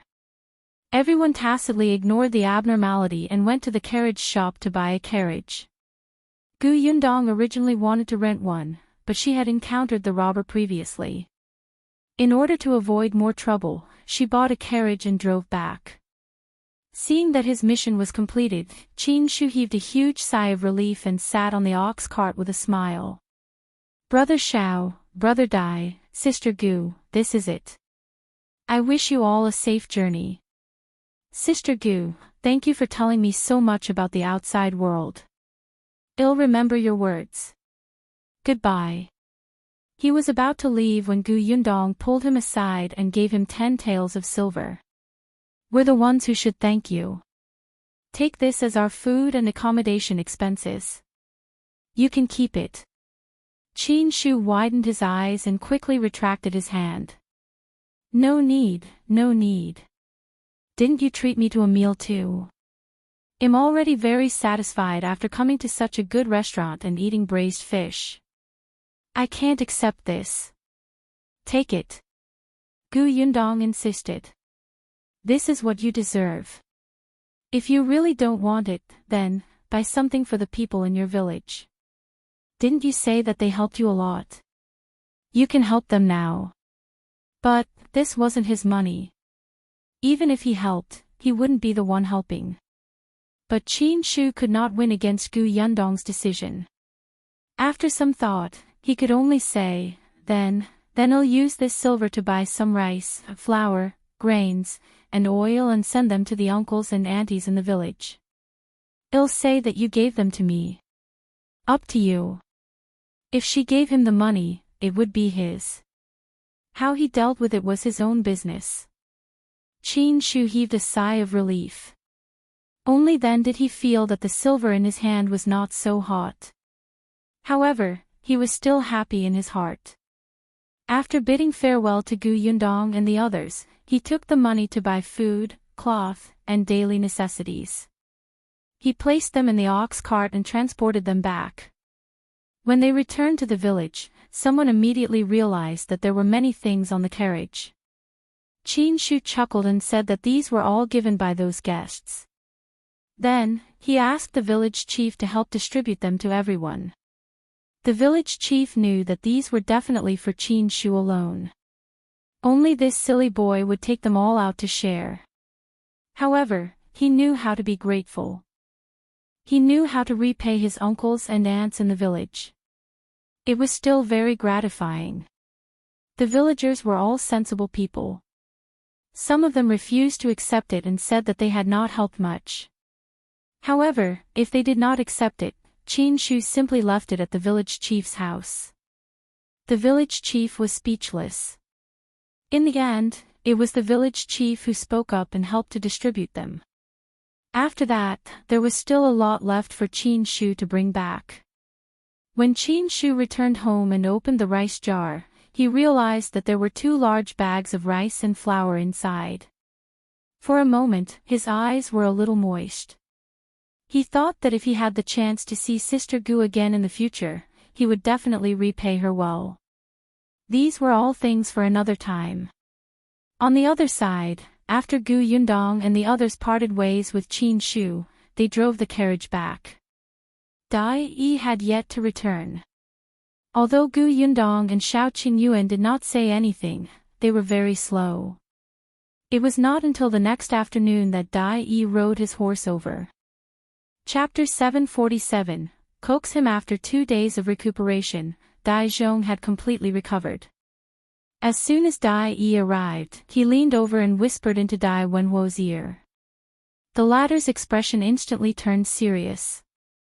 He said to Shao Qingyuan directly, I have something urgent to attend to and have to leave first. I can't return to Fengkai County with you guys. I'm sorry. Shao Qingyuan naturally wouldn't stop him. Alright, let's meet in the prefectural city another day. Until next time. Until next time. He cupped his fists at Shao Qingyuan and nodded at Gu Yundong. Then, he took the horse that Dai Yi had brought over.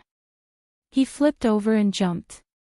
He suddenly shook the reins and ran away like lightning. Dai Yi and Dai Zhong bade farewell to the 2 of them and immediately followed. Not long after, the three of them rode further and further away and disappeared from Gu Yundong's sight. She and Shao Qingyuan looked at each other and shrugged. Looks like we have to go back ourselves. The two of them didn't ask or be curious about what urgent matter Dai Wenhuo had. However, without waiting for Dai Yi, the two of them were still much faster. 2 days later, the carriage finally arrived at the town where Yongfu village belonged, Qingyuan town. Looking at the familiar place, Gu Yundong took a deep breath and relaxed. She made Shao Qingyuan slow down. I just returned to Yongfu village for 2 days and am already deep in the mountains. Yunshu will definitely be unhappy if I only go back after so long. I'll buy something to coax him. Yes, perhaps her father had also returned from the prefectural city. She felt that it was probably not enough to buy 1 or 2 things. She would see if there were any novel things in this town. Due to the different directions, they didn't need to pass through Fengkai County to return from Anbei town. They directly returned to town. Therefore, if they wanted to buy anything, they could only choose from town. Between the town and the county city, Gu Yundong was more familiar with the county city. She had only visited the town a few times. Now, she realized that there seemed to be a few more shops in this town that sold canned food. Gu Yundong and Shao Qingyuan went in to take a look. Although the shop assistant was enthusiastic, the can was different from her product. She held the bottle to her nose and smelled it. She even smelled a strange smell. This was because the seal was not done properly. Enduring her discomfort, she quickly ran out. She was no longer curious about the canned food in the other shops. She should focus on choosing a gift for Yunshu. Every time she picked a gift, Gu Yundong felt like her head was going bald. She had a terrible headache. However, there were not many novel things in this town. They were not even as many as in her spatial storage. Gu Yundong stopped in her tracks. Yes, she could make a few things according to the things in the space, just like the puzzle from before. Whether it was her mother, Yunshu, Yunke, or even her father, they were all very interested. What did children like? Gu Yundong thought about it and her eyes lit up. Got it. She would get someone to make it when she got back. Gu Yundong felt slightly relieved now that she had an idea. Just as she was about to get back into the carriage, someone patted her on the shoulder. She turned around in surprise and saw Shao Qingyuan pointing at a stall not far away. Well, Yunshu will like it. Gu Yundong looked in the direction he was pointing and saw a kite stall. All kinds of colorful kites swayed slightly in the breeze, as if they were waving at you. But Gu Yundong looked at a shop at the back through an angle revealed by the shaking kite. Chapter 748, Reluctance. Gu Yundong's eyes flashed with joy. She said to Shao Qingyuan, wait for me there first. I'll be back soon. Shao Qingyuan wanted to say that he could accompany her to buy it, but Gu Yundong had already run out. However, someone asked him to make way from behind, so Shao Qingyuan could only lead the carriage to the side. But when he looked up again, Gu Yundong was nowhere to be seen. The kite stall was still there, but Gu Yundong was not there. Didn't she go to buy a kite? Where did she go? At this moment, Gu Yundong was already standing in the shop behind the kite stall. This was a shop that sold bows and arrows. Other than bows and arrows, it also sold some materials for bows and arrows. The business looked ordinary, but the shopkeeper sat happily at the door drinking tea and basking in the sun. He did not seem to care much.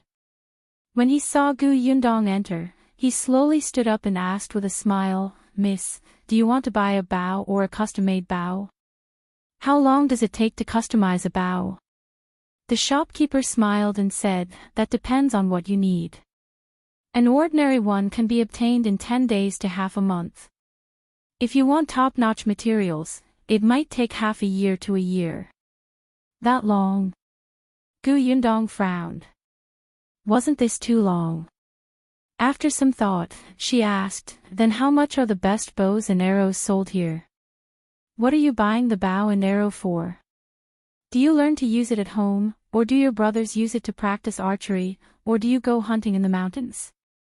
In this day and age, there were different types of bows and arrows.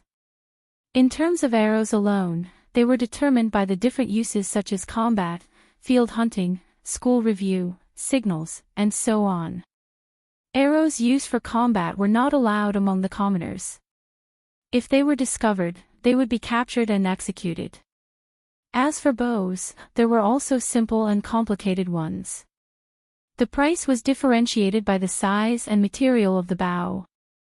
If a girl like Gu Yundong needed it, the bow would most likely have some accessories to make it look good. Gu Yundong listened to the shopkeeper's introduction and was a little curious. So there was such a big difference in bows and arrows. However, the bow and arrows she wanted to buy were mainly used for field hunting. She simply wanted it to be durable. The shopkeeper seemed to be in a good mood and took out a few types for her to see. Gu Yundong took them one by one and tried them out. How should I put it? They don't seem to have much feelings. Although she did not use a bow and arrow, she had a crossbow. Once she picked up this crossbow, the blood in her body would faintly become excited. But the bow in front of her did not make her feel so. The shopkeeper saw her serious expression and laughed. "Miss, are you not satisfied with these few? Anything else?" Gu Yundong put down the last bow and asked. The shopkeeper hesitated for a moment before saying, "There's one more." He went to the storeroom at the back and carefully moved one out. Gu Yundong's eyes lit up at the first glance. When she took it and tried it, she nodded hurriedly. "I want this." The shopkeeper clicked his tongue. "I can't even bear to sell this bow. You sure know how to choose. Then are you selling it? If you can't bear to part with it, why are you still taking it out? Who are you lying to?" The shopkeeper snorted. "I'll sell it for 12 taels of silver." Gu Yundong gave him a banknote without hesitation. The shopkeeper immediately beamed with joy. "All right, go ahead and pick the arrows. 80 copper coins for an arrow. At least 20 arrows. Since you didn't bargain, I'll give you 5 for free." Chapter 749, Is That Niu Dan? Gu Yundong could not help but feel emotional. No wonder people said that the poor studied books while the rich practiced martial arts. It was not easy for people without any capital to learn martial arts. She bought 100 arrows in one go. It was a little heavy, so she asked the shopkeeper to help move them into the carriage. Unexpectedly, just as she turned to leave, she saw Qingyuan standing at the door in a daze. Her eyes lit up and she ran to him with her bow. "Why are you here? Why, did you buy the bow and arrows?" Qingyuan's voice was low as he asked uncertainly. Gu Yundong's eyes curved into crescents. "Of course they're for you." She handed the bow in her hand to him and went back to get the quiver. The shopkeeper at the side shouted, "Hey, miss, you already have someone to help carry it." "I'm old, so I won't go." Gu Yundong glared at him. "Shopkeeper, I bought so many things, but you didn't even carry them for me. This is not how this business works." Then, she took her quiver and walked to the door to push Qingyuan out. "Let's go, well just take this." The shopkeeper felt that this person was too shameless. She bullied the old man and he regretted giving her those 5 arrows for free. But he had no choice.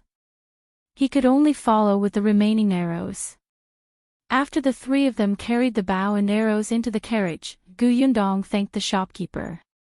The shopkeeper snorted and turned to leave. Gu Yundong shook her head.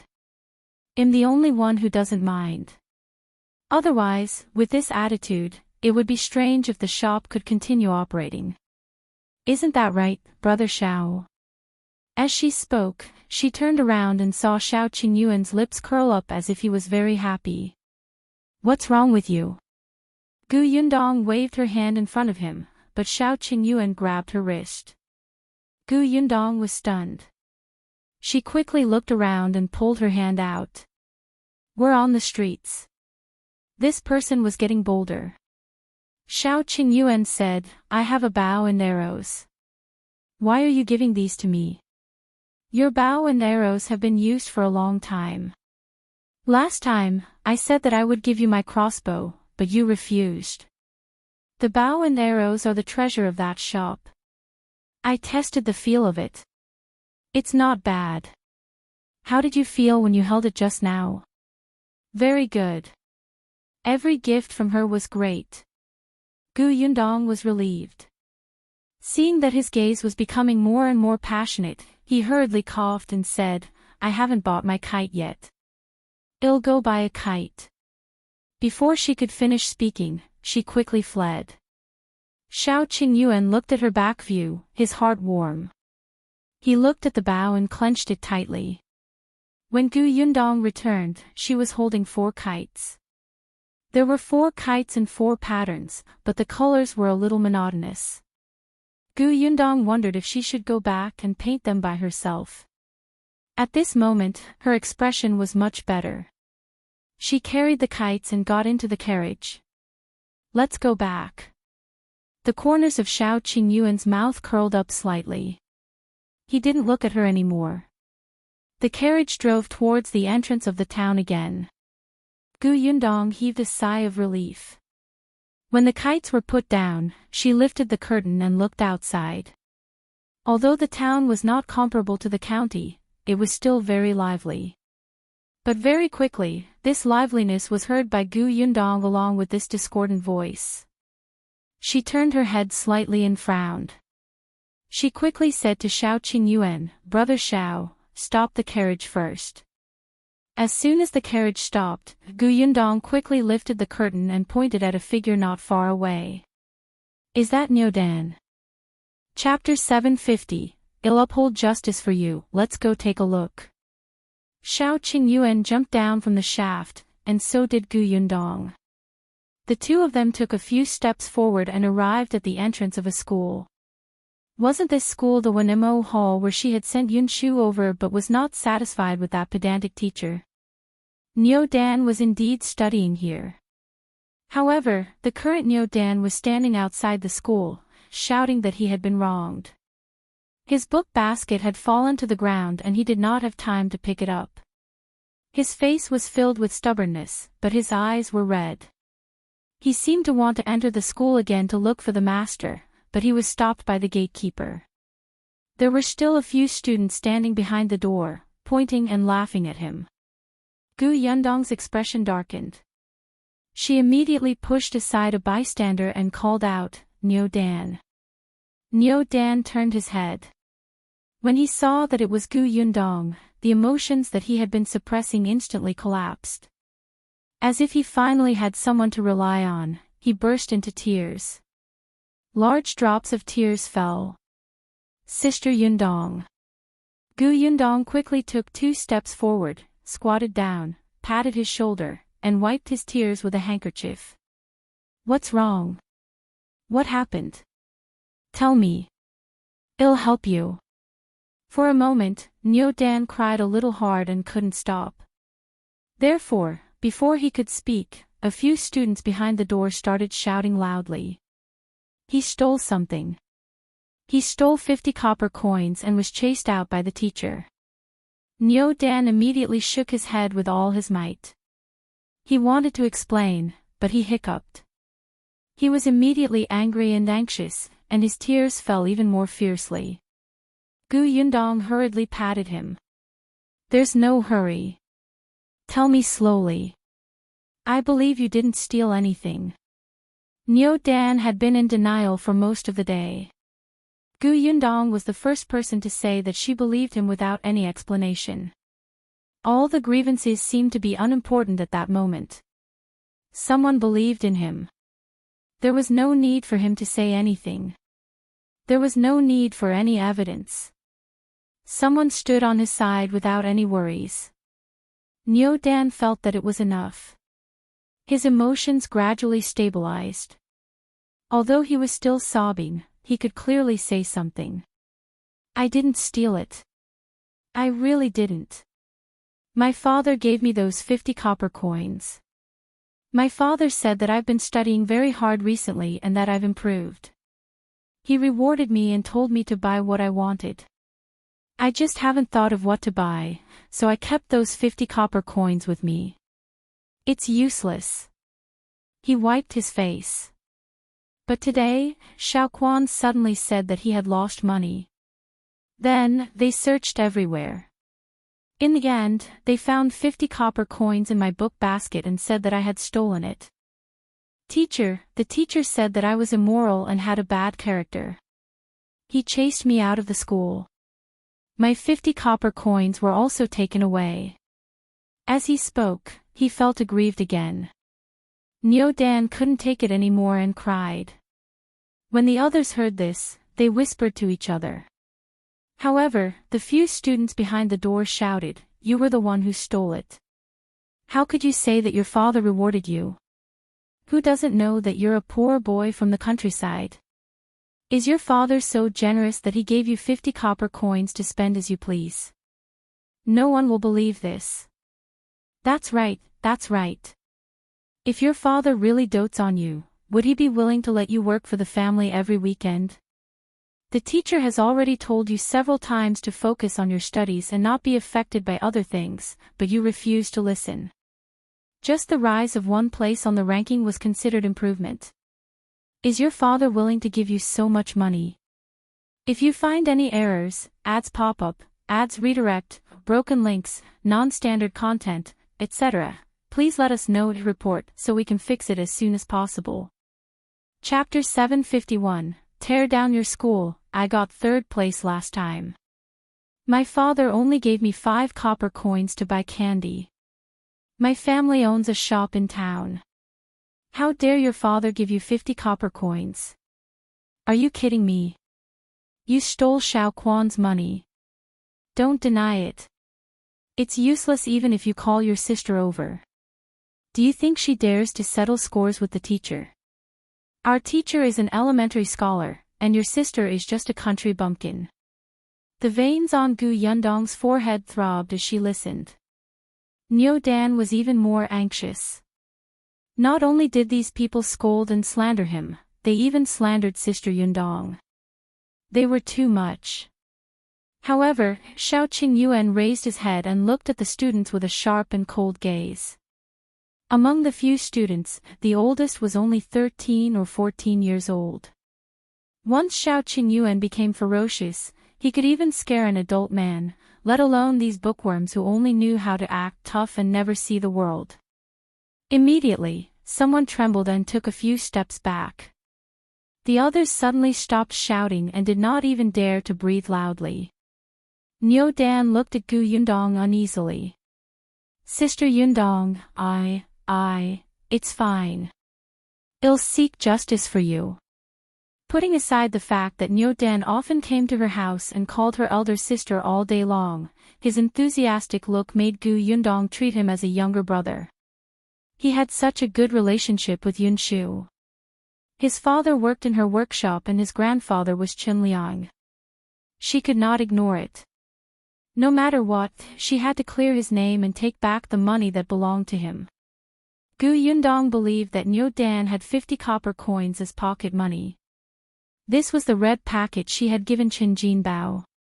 At that time, she heard Qin Jinbao mutter that Niu Dan had been improving in his studies recently and he would give him a reward. She patted Niu Dan's shoulder and stood up. She looked at the gatekeeper and said, "Call your teacher out."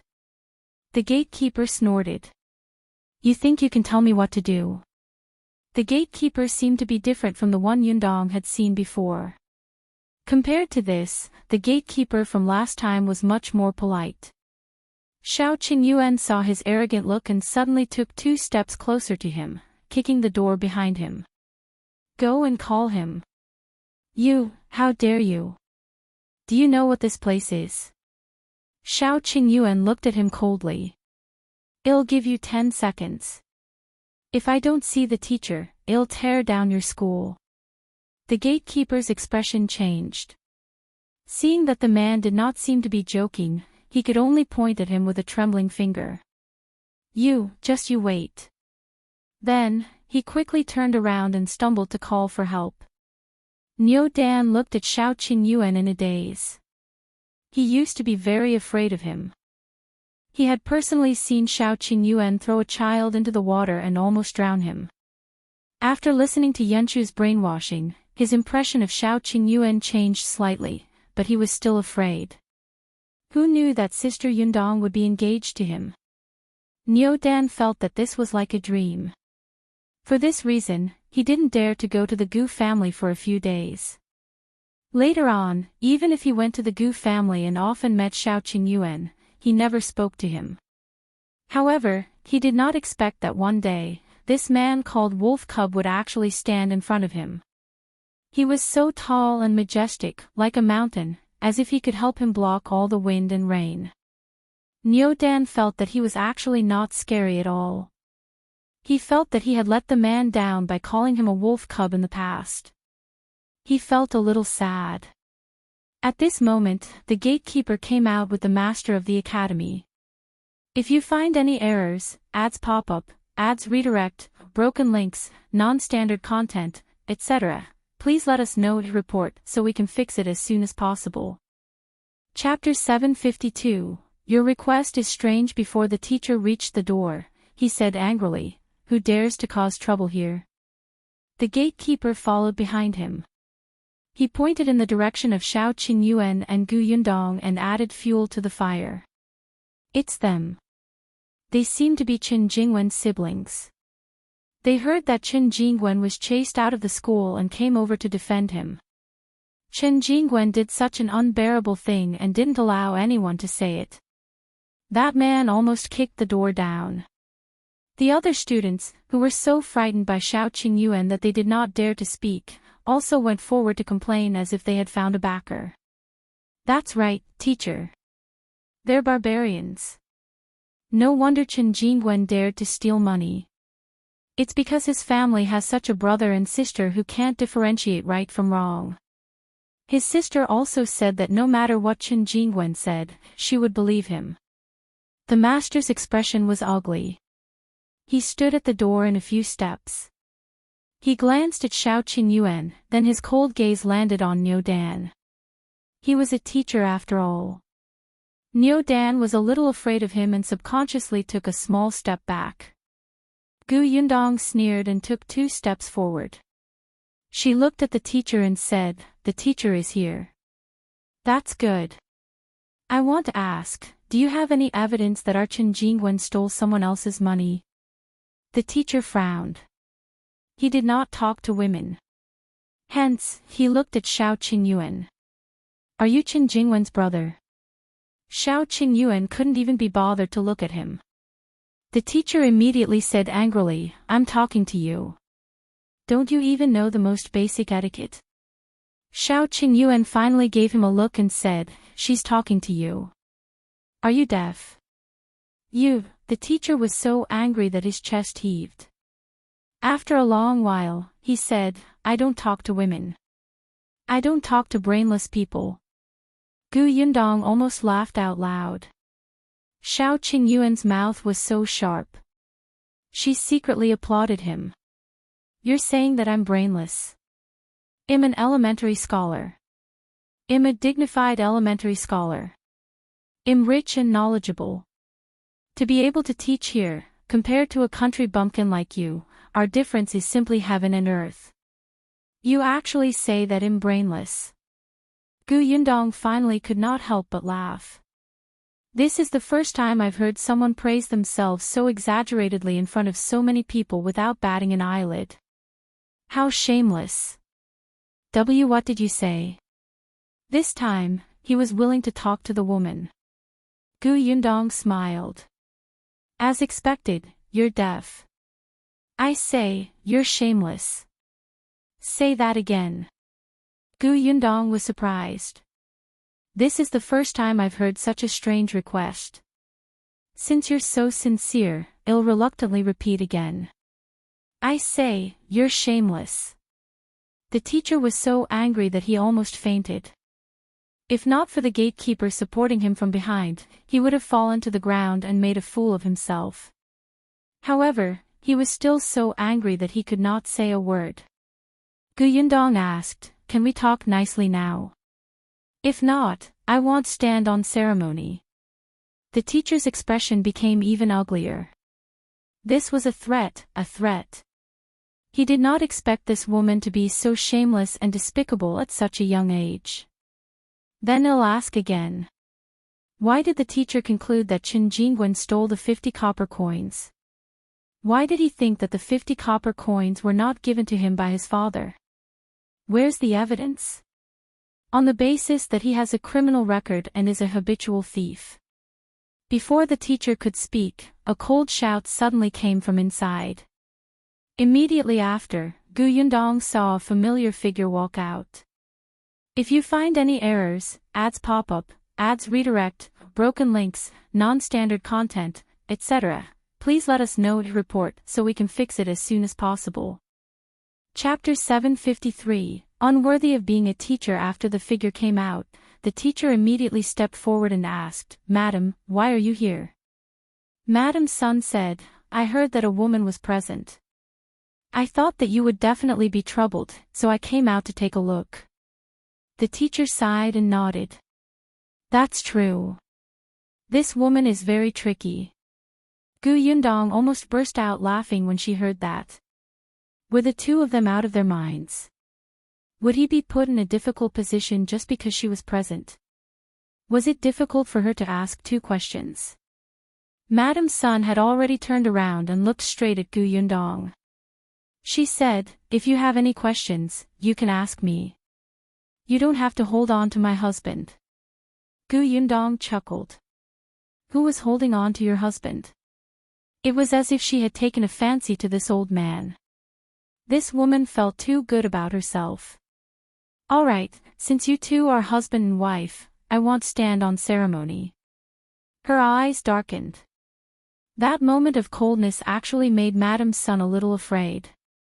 "Did you just say that Qingyuan is a habitual thief?" Yundong sneered. "What else has he stolen? Since such a thing has happened in the past, why didn't you deal with it in the past and chase him out of school?" Madam Sun did not expect her to hit the nail on the head the moment she spoke. She immediately choked. After a moment, she raised her chin slightly and said, "In the past, it was because there was no evidence." "You call him a habitual thief without any evidence?" Yundong was simply shocked by their train of thought. "So this is what you teach here? Just because Qingyuan is a country boy, he is the suspect whenever anything is stolen. Then, he's called a habitual thief without any evidence showing that he stole anything. Then, based on that, he's guilty again when some student lost something, and he's chased out of school without even having the chance to explain himself." Yundong burst out laughing and looked at the surrounding crowd. "Did you hear that, everybody? I thought that the teacher of this Wenhuo hall was just pedantic. Now I realize that he's not pedantic, but blind, paranoid, arrogant, irresponsible and self-righteous. Teacher. Can someone like him be a teacher? If his students become high scholars and officials in the future, they will make groundless judgments based on their guesses too, right? How many innocent people will go to prison? This is simply disregarding human lives." The onlookers couldn't help but nod. "That's right. The teacher and his wife said that the child was a thief, but where was the evidence? To be honest, I used to think that this teacher was different from the other teachers I saw in other schools. He was always mysterious. When a woman brought a child to his door, he looked like he had seen a rat or a cockroach. It was as if everyone would like him." "I think so too. I don't think the teachers of the other schools are as hard to satisfy as him. This girl is right. They're spreading this news without any evidence. Just now, this child was crying so miserably over there. One look and you can tell that he was wronged. This teacher is like a dog.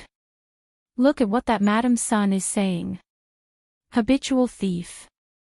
So it's all based on their own guesses. Then, if my family lost a chicken, can it be said that they stole it? Anyway, I saw her pass by my house, so I guessed so. When Madame Sun heard the dissatisfied voices of the surrounding crowd, she saw that they were all standing on Gu Yundong's side. She immediately said angrily, but I have witnesses. If you find any errors, ads pop up, ads redirect, broken links, non-standard content, etc., please let us know to report so we can fix it as soon as possible. Chapter 754. The so-called witness. As soon as he said that, the whispers in the surroundings instantly stopped. Everyone looked at each other. Witness. Gu Yundong also raised her eyebrows. Witness. Where are they? Madame Sun sneered and shouted into the door, Sister-in-law Wu, tell me, is this Qingyuan dirty? Did he steal your things in the past? There was no movement inside the door for a long time. After a long time, a figure slowly walked out. Gu Yundong was stunned. It was her. Qingyuan's husband, Wu Chang's mother. Madame Wu dawdled to Madame Sun's side. Madame Sun looked at Gu Yundong and said, Madame Wu's daughter-in-law is Qingyuan's cousin. The last time her son got married, Qingyuan also went. In the end, there were a few gifts missing from the house. Later, they found out that Qingyuan took them all. Isn't he used to stealing? Qingyuan was also stunned. Of course, he knew Madame Wu. After hearing Madame Sun's words, he hurriedly shook his head and said, I didn't take her things at all. Gu Yundong found it extremely funny. She looked at Madame Wu coldly. I'll say it again. Where's the evidence? Madame Wu felt a little guilty. She stammered and whispered, it's been so long. Where's the evidence? Oh, so this is still your guess. Madame Wu could not raise her head. Gu Yundong's teasing gaze landed on the teacher. The way Master Wen handles things is really impressive. On one hand, he says that he doesn't talk to women, but on the other hand, he can suspect a student of stealing and chase him out of the school because of a woman's unreasonable guess. The teacher trusts this Auntie Wu very much. I'm impressed. Master Wen's expression changed drastically and he quickly explained, I didn't. Just what? Yes, he had indeed listened to his wife's words, which was why he did not have a good impression of Qingyuan. And his wife had also listened to Madame Wu's words and made pillow talk. At the end of the day, the cause was indeed Madame Wu. Master Wen was furious. He suddenly looked at Madame Wu and said, tell me, why are you so sure that he stole your things?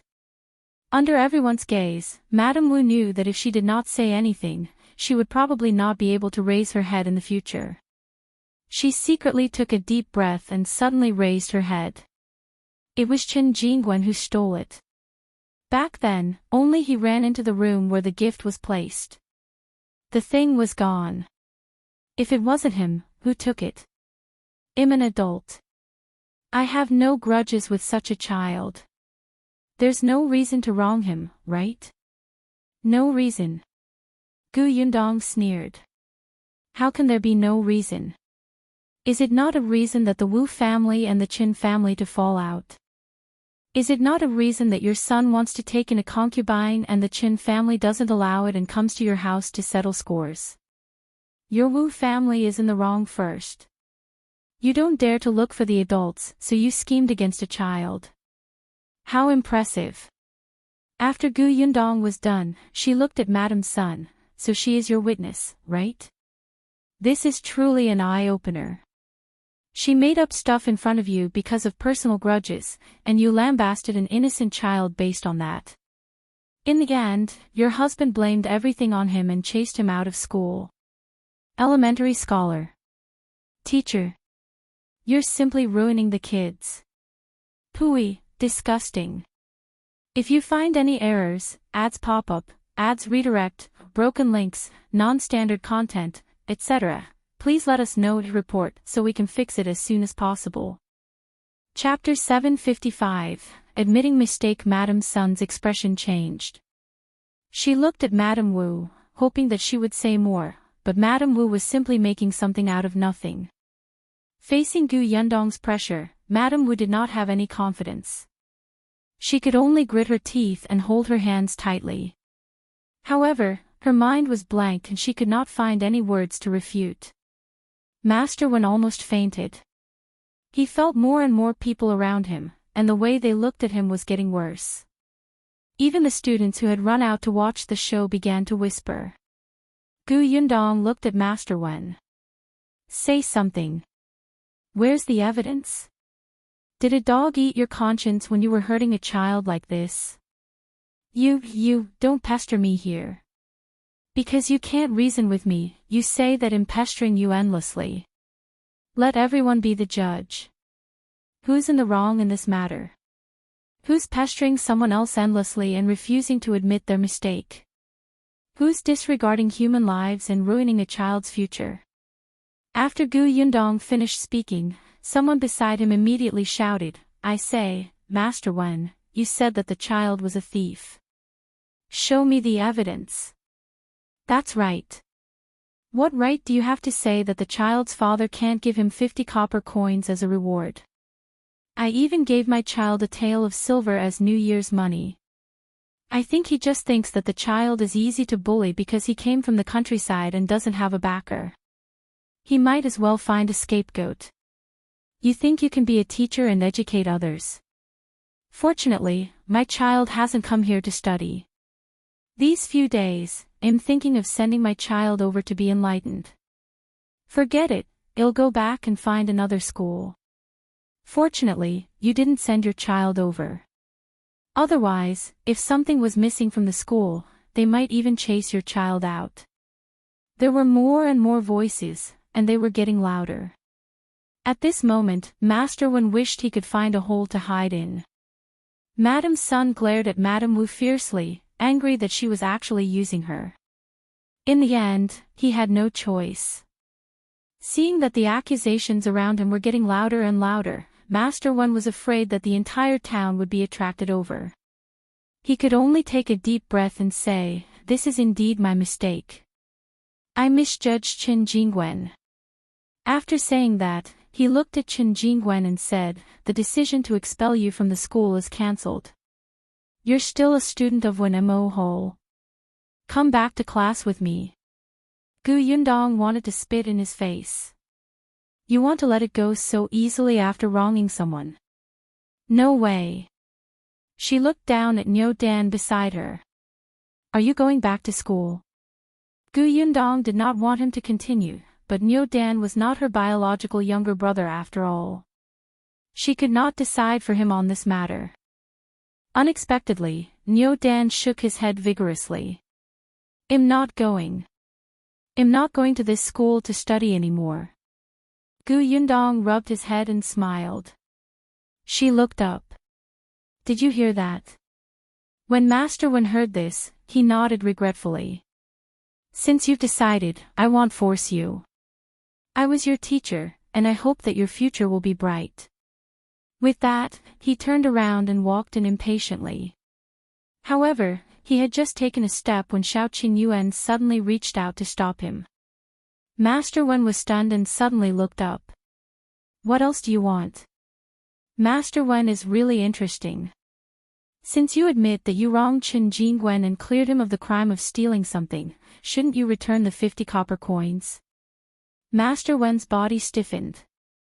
He turned around abruptly. If you find any errors, ads pop up, ads redirect, broken links, non-standard content, etc., please let us know to report so we can fix it as soon as possible. Chapter 756. Return the money. Could it be that what Master Wen said just now was all fake? Your apology was not from the bottom of your heart. It was just a show for others.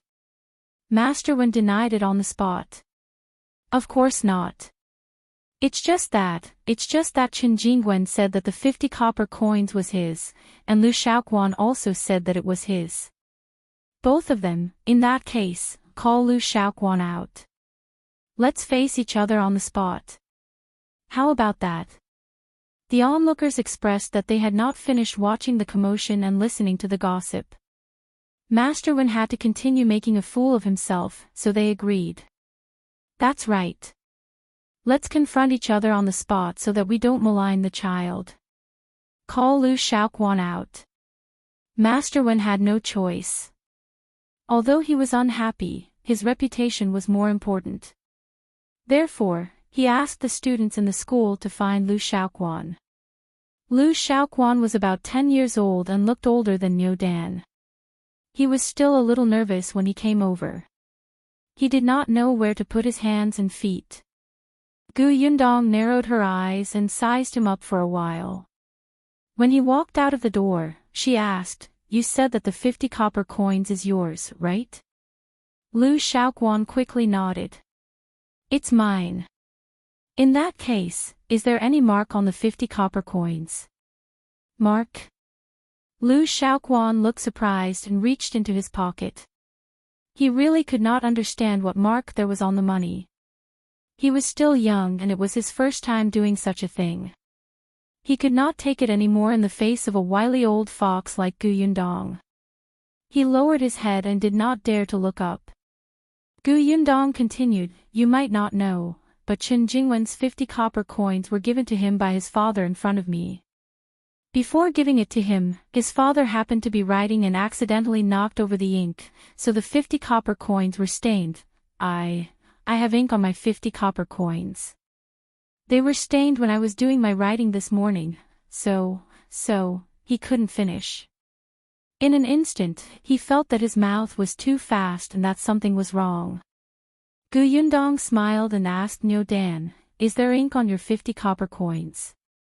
Niu Dan shook his head. "No, there's no color on my copper coins." "Oh, a few copper coins are stained with soil. I plan to wash them properly when I get back." Yundong smiled and looked at Master Wen and the crowd. Did everyone hear that? "Now, let's see what the 50 copper coins look like, shall we?" Liu Xiahui was too young and flustered. The others were not stupid and could tell that something was wrong in an instant. Master Wen's face was even more ashen. He looked at Liu Xiahui and shouted coldly, "Aren't you going to take out the 50 copper coins?" Liu Xiahui was so frightened that he trembled and took out a string of copper coins. Master Wen looked carefully. There was no ink at all, and there was indeed soil on 2 copper coins. It was obvious who was telling the truth. His cold gaze landed on Liu Xiahui. "Tell me, is this 50 copper coins yours?" Master Wen was usually very dignified. With this solemnness, the kid was immediately frightened to tears. "It's not mine. I accidentally saw Qingyuan counting copper coins in the corner. In a moment of greed, I deliberately said that it was mine. Boo-hoo, I was wrong, Master. Don't chase me away." Master Wen's expression was very ugly. Madame Sun, who was beside him, was speechless for a long time. Shao Qingyuan took the string of copper coins from Master Wen and handed it to Niu Dan.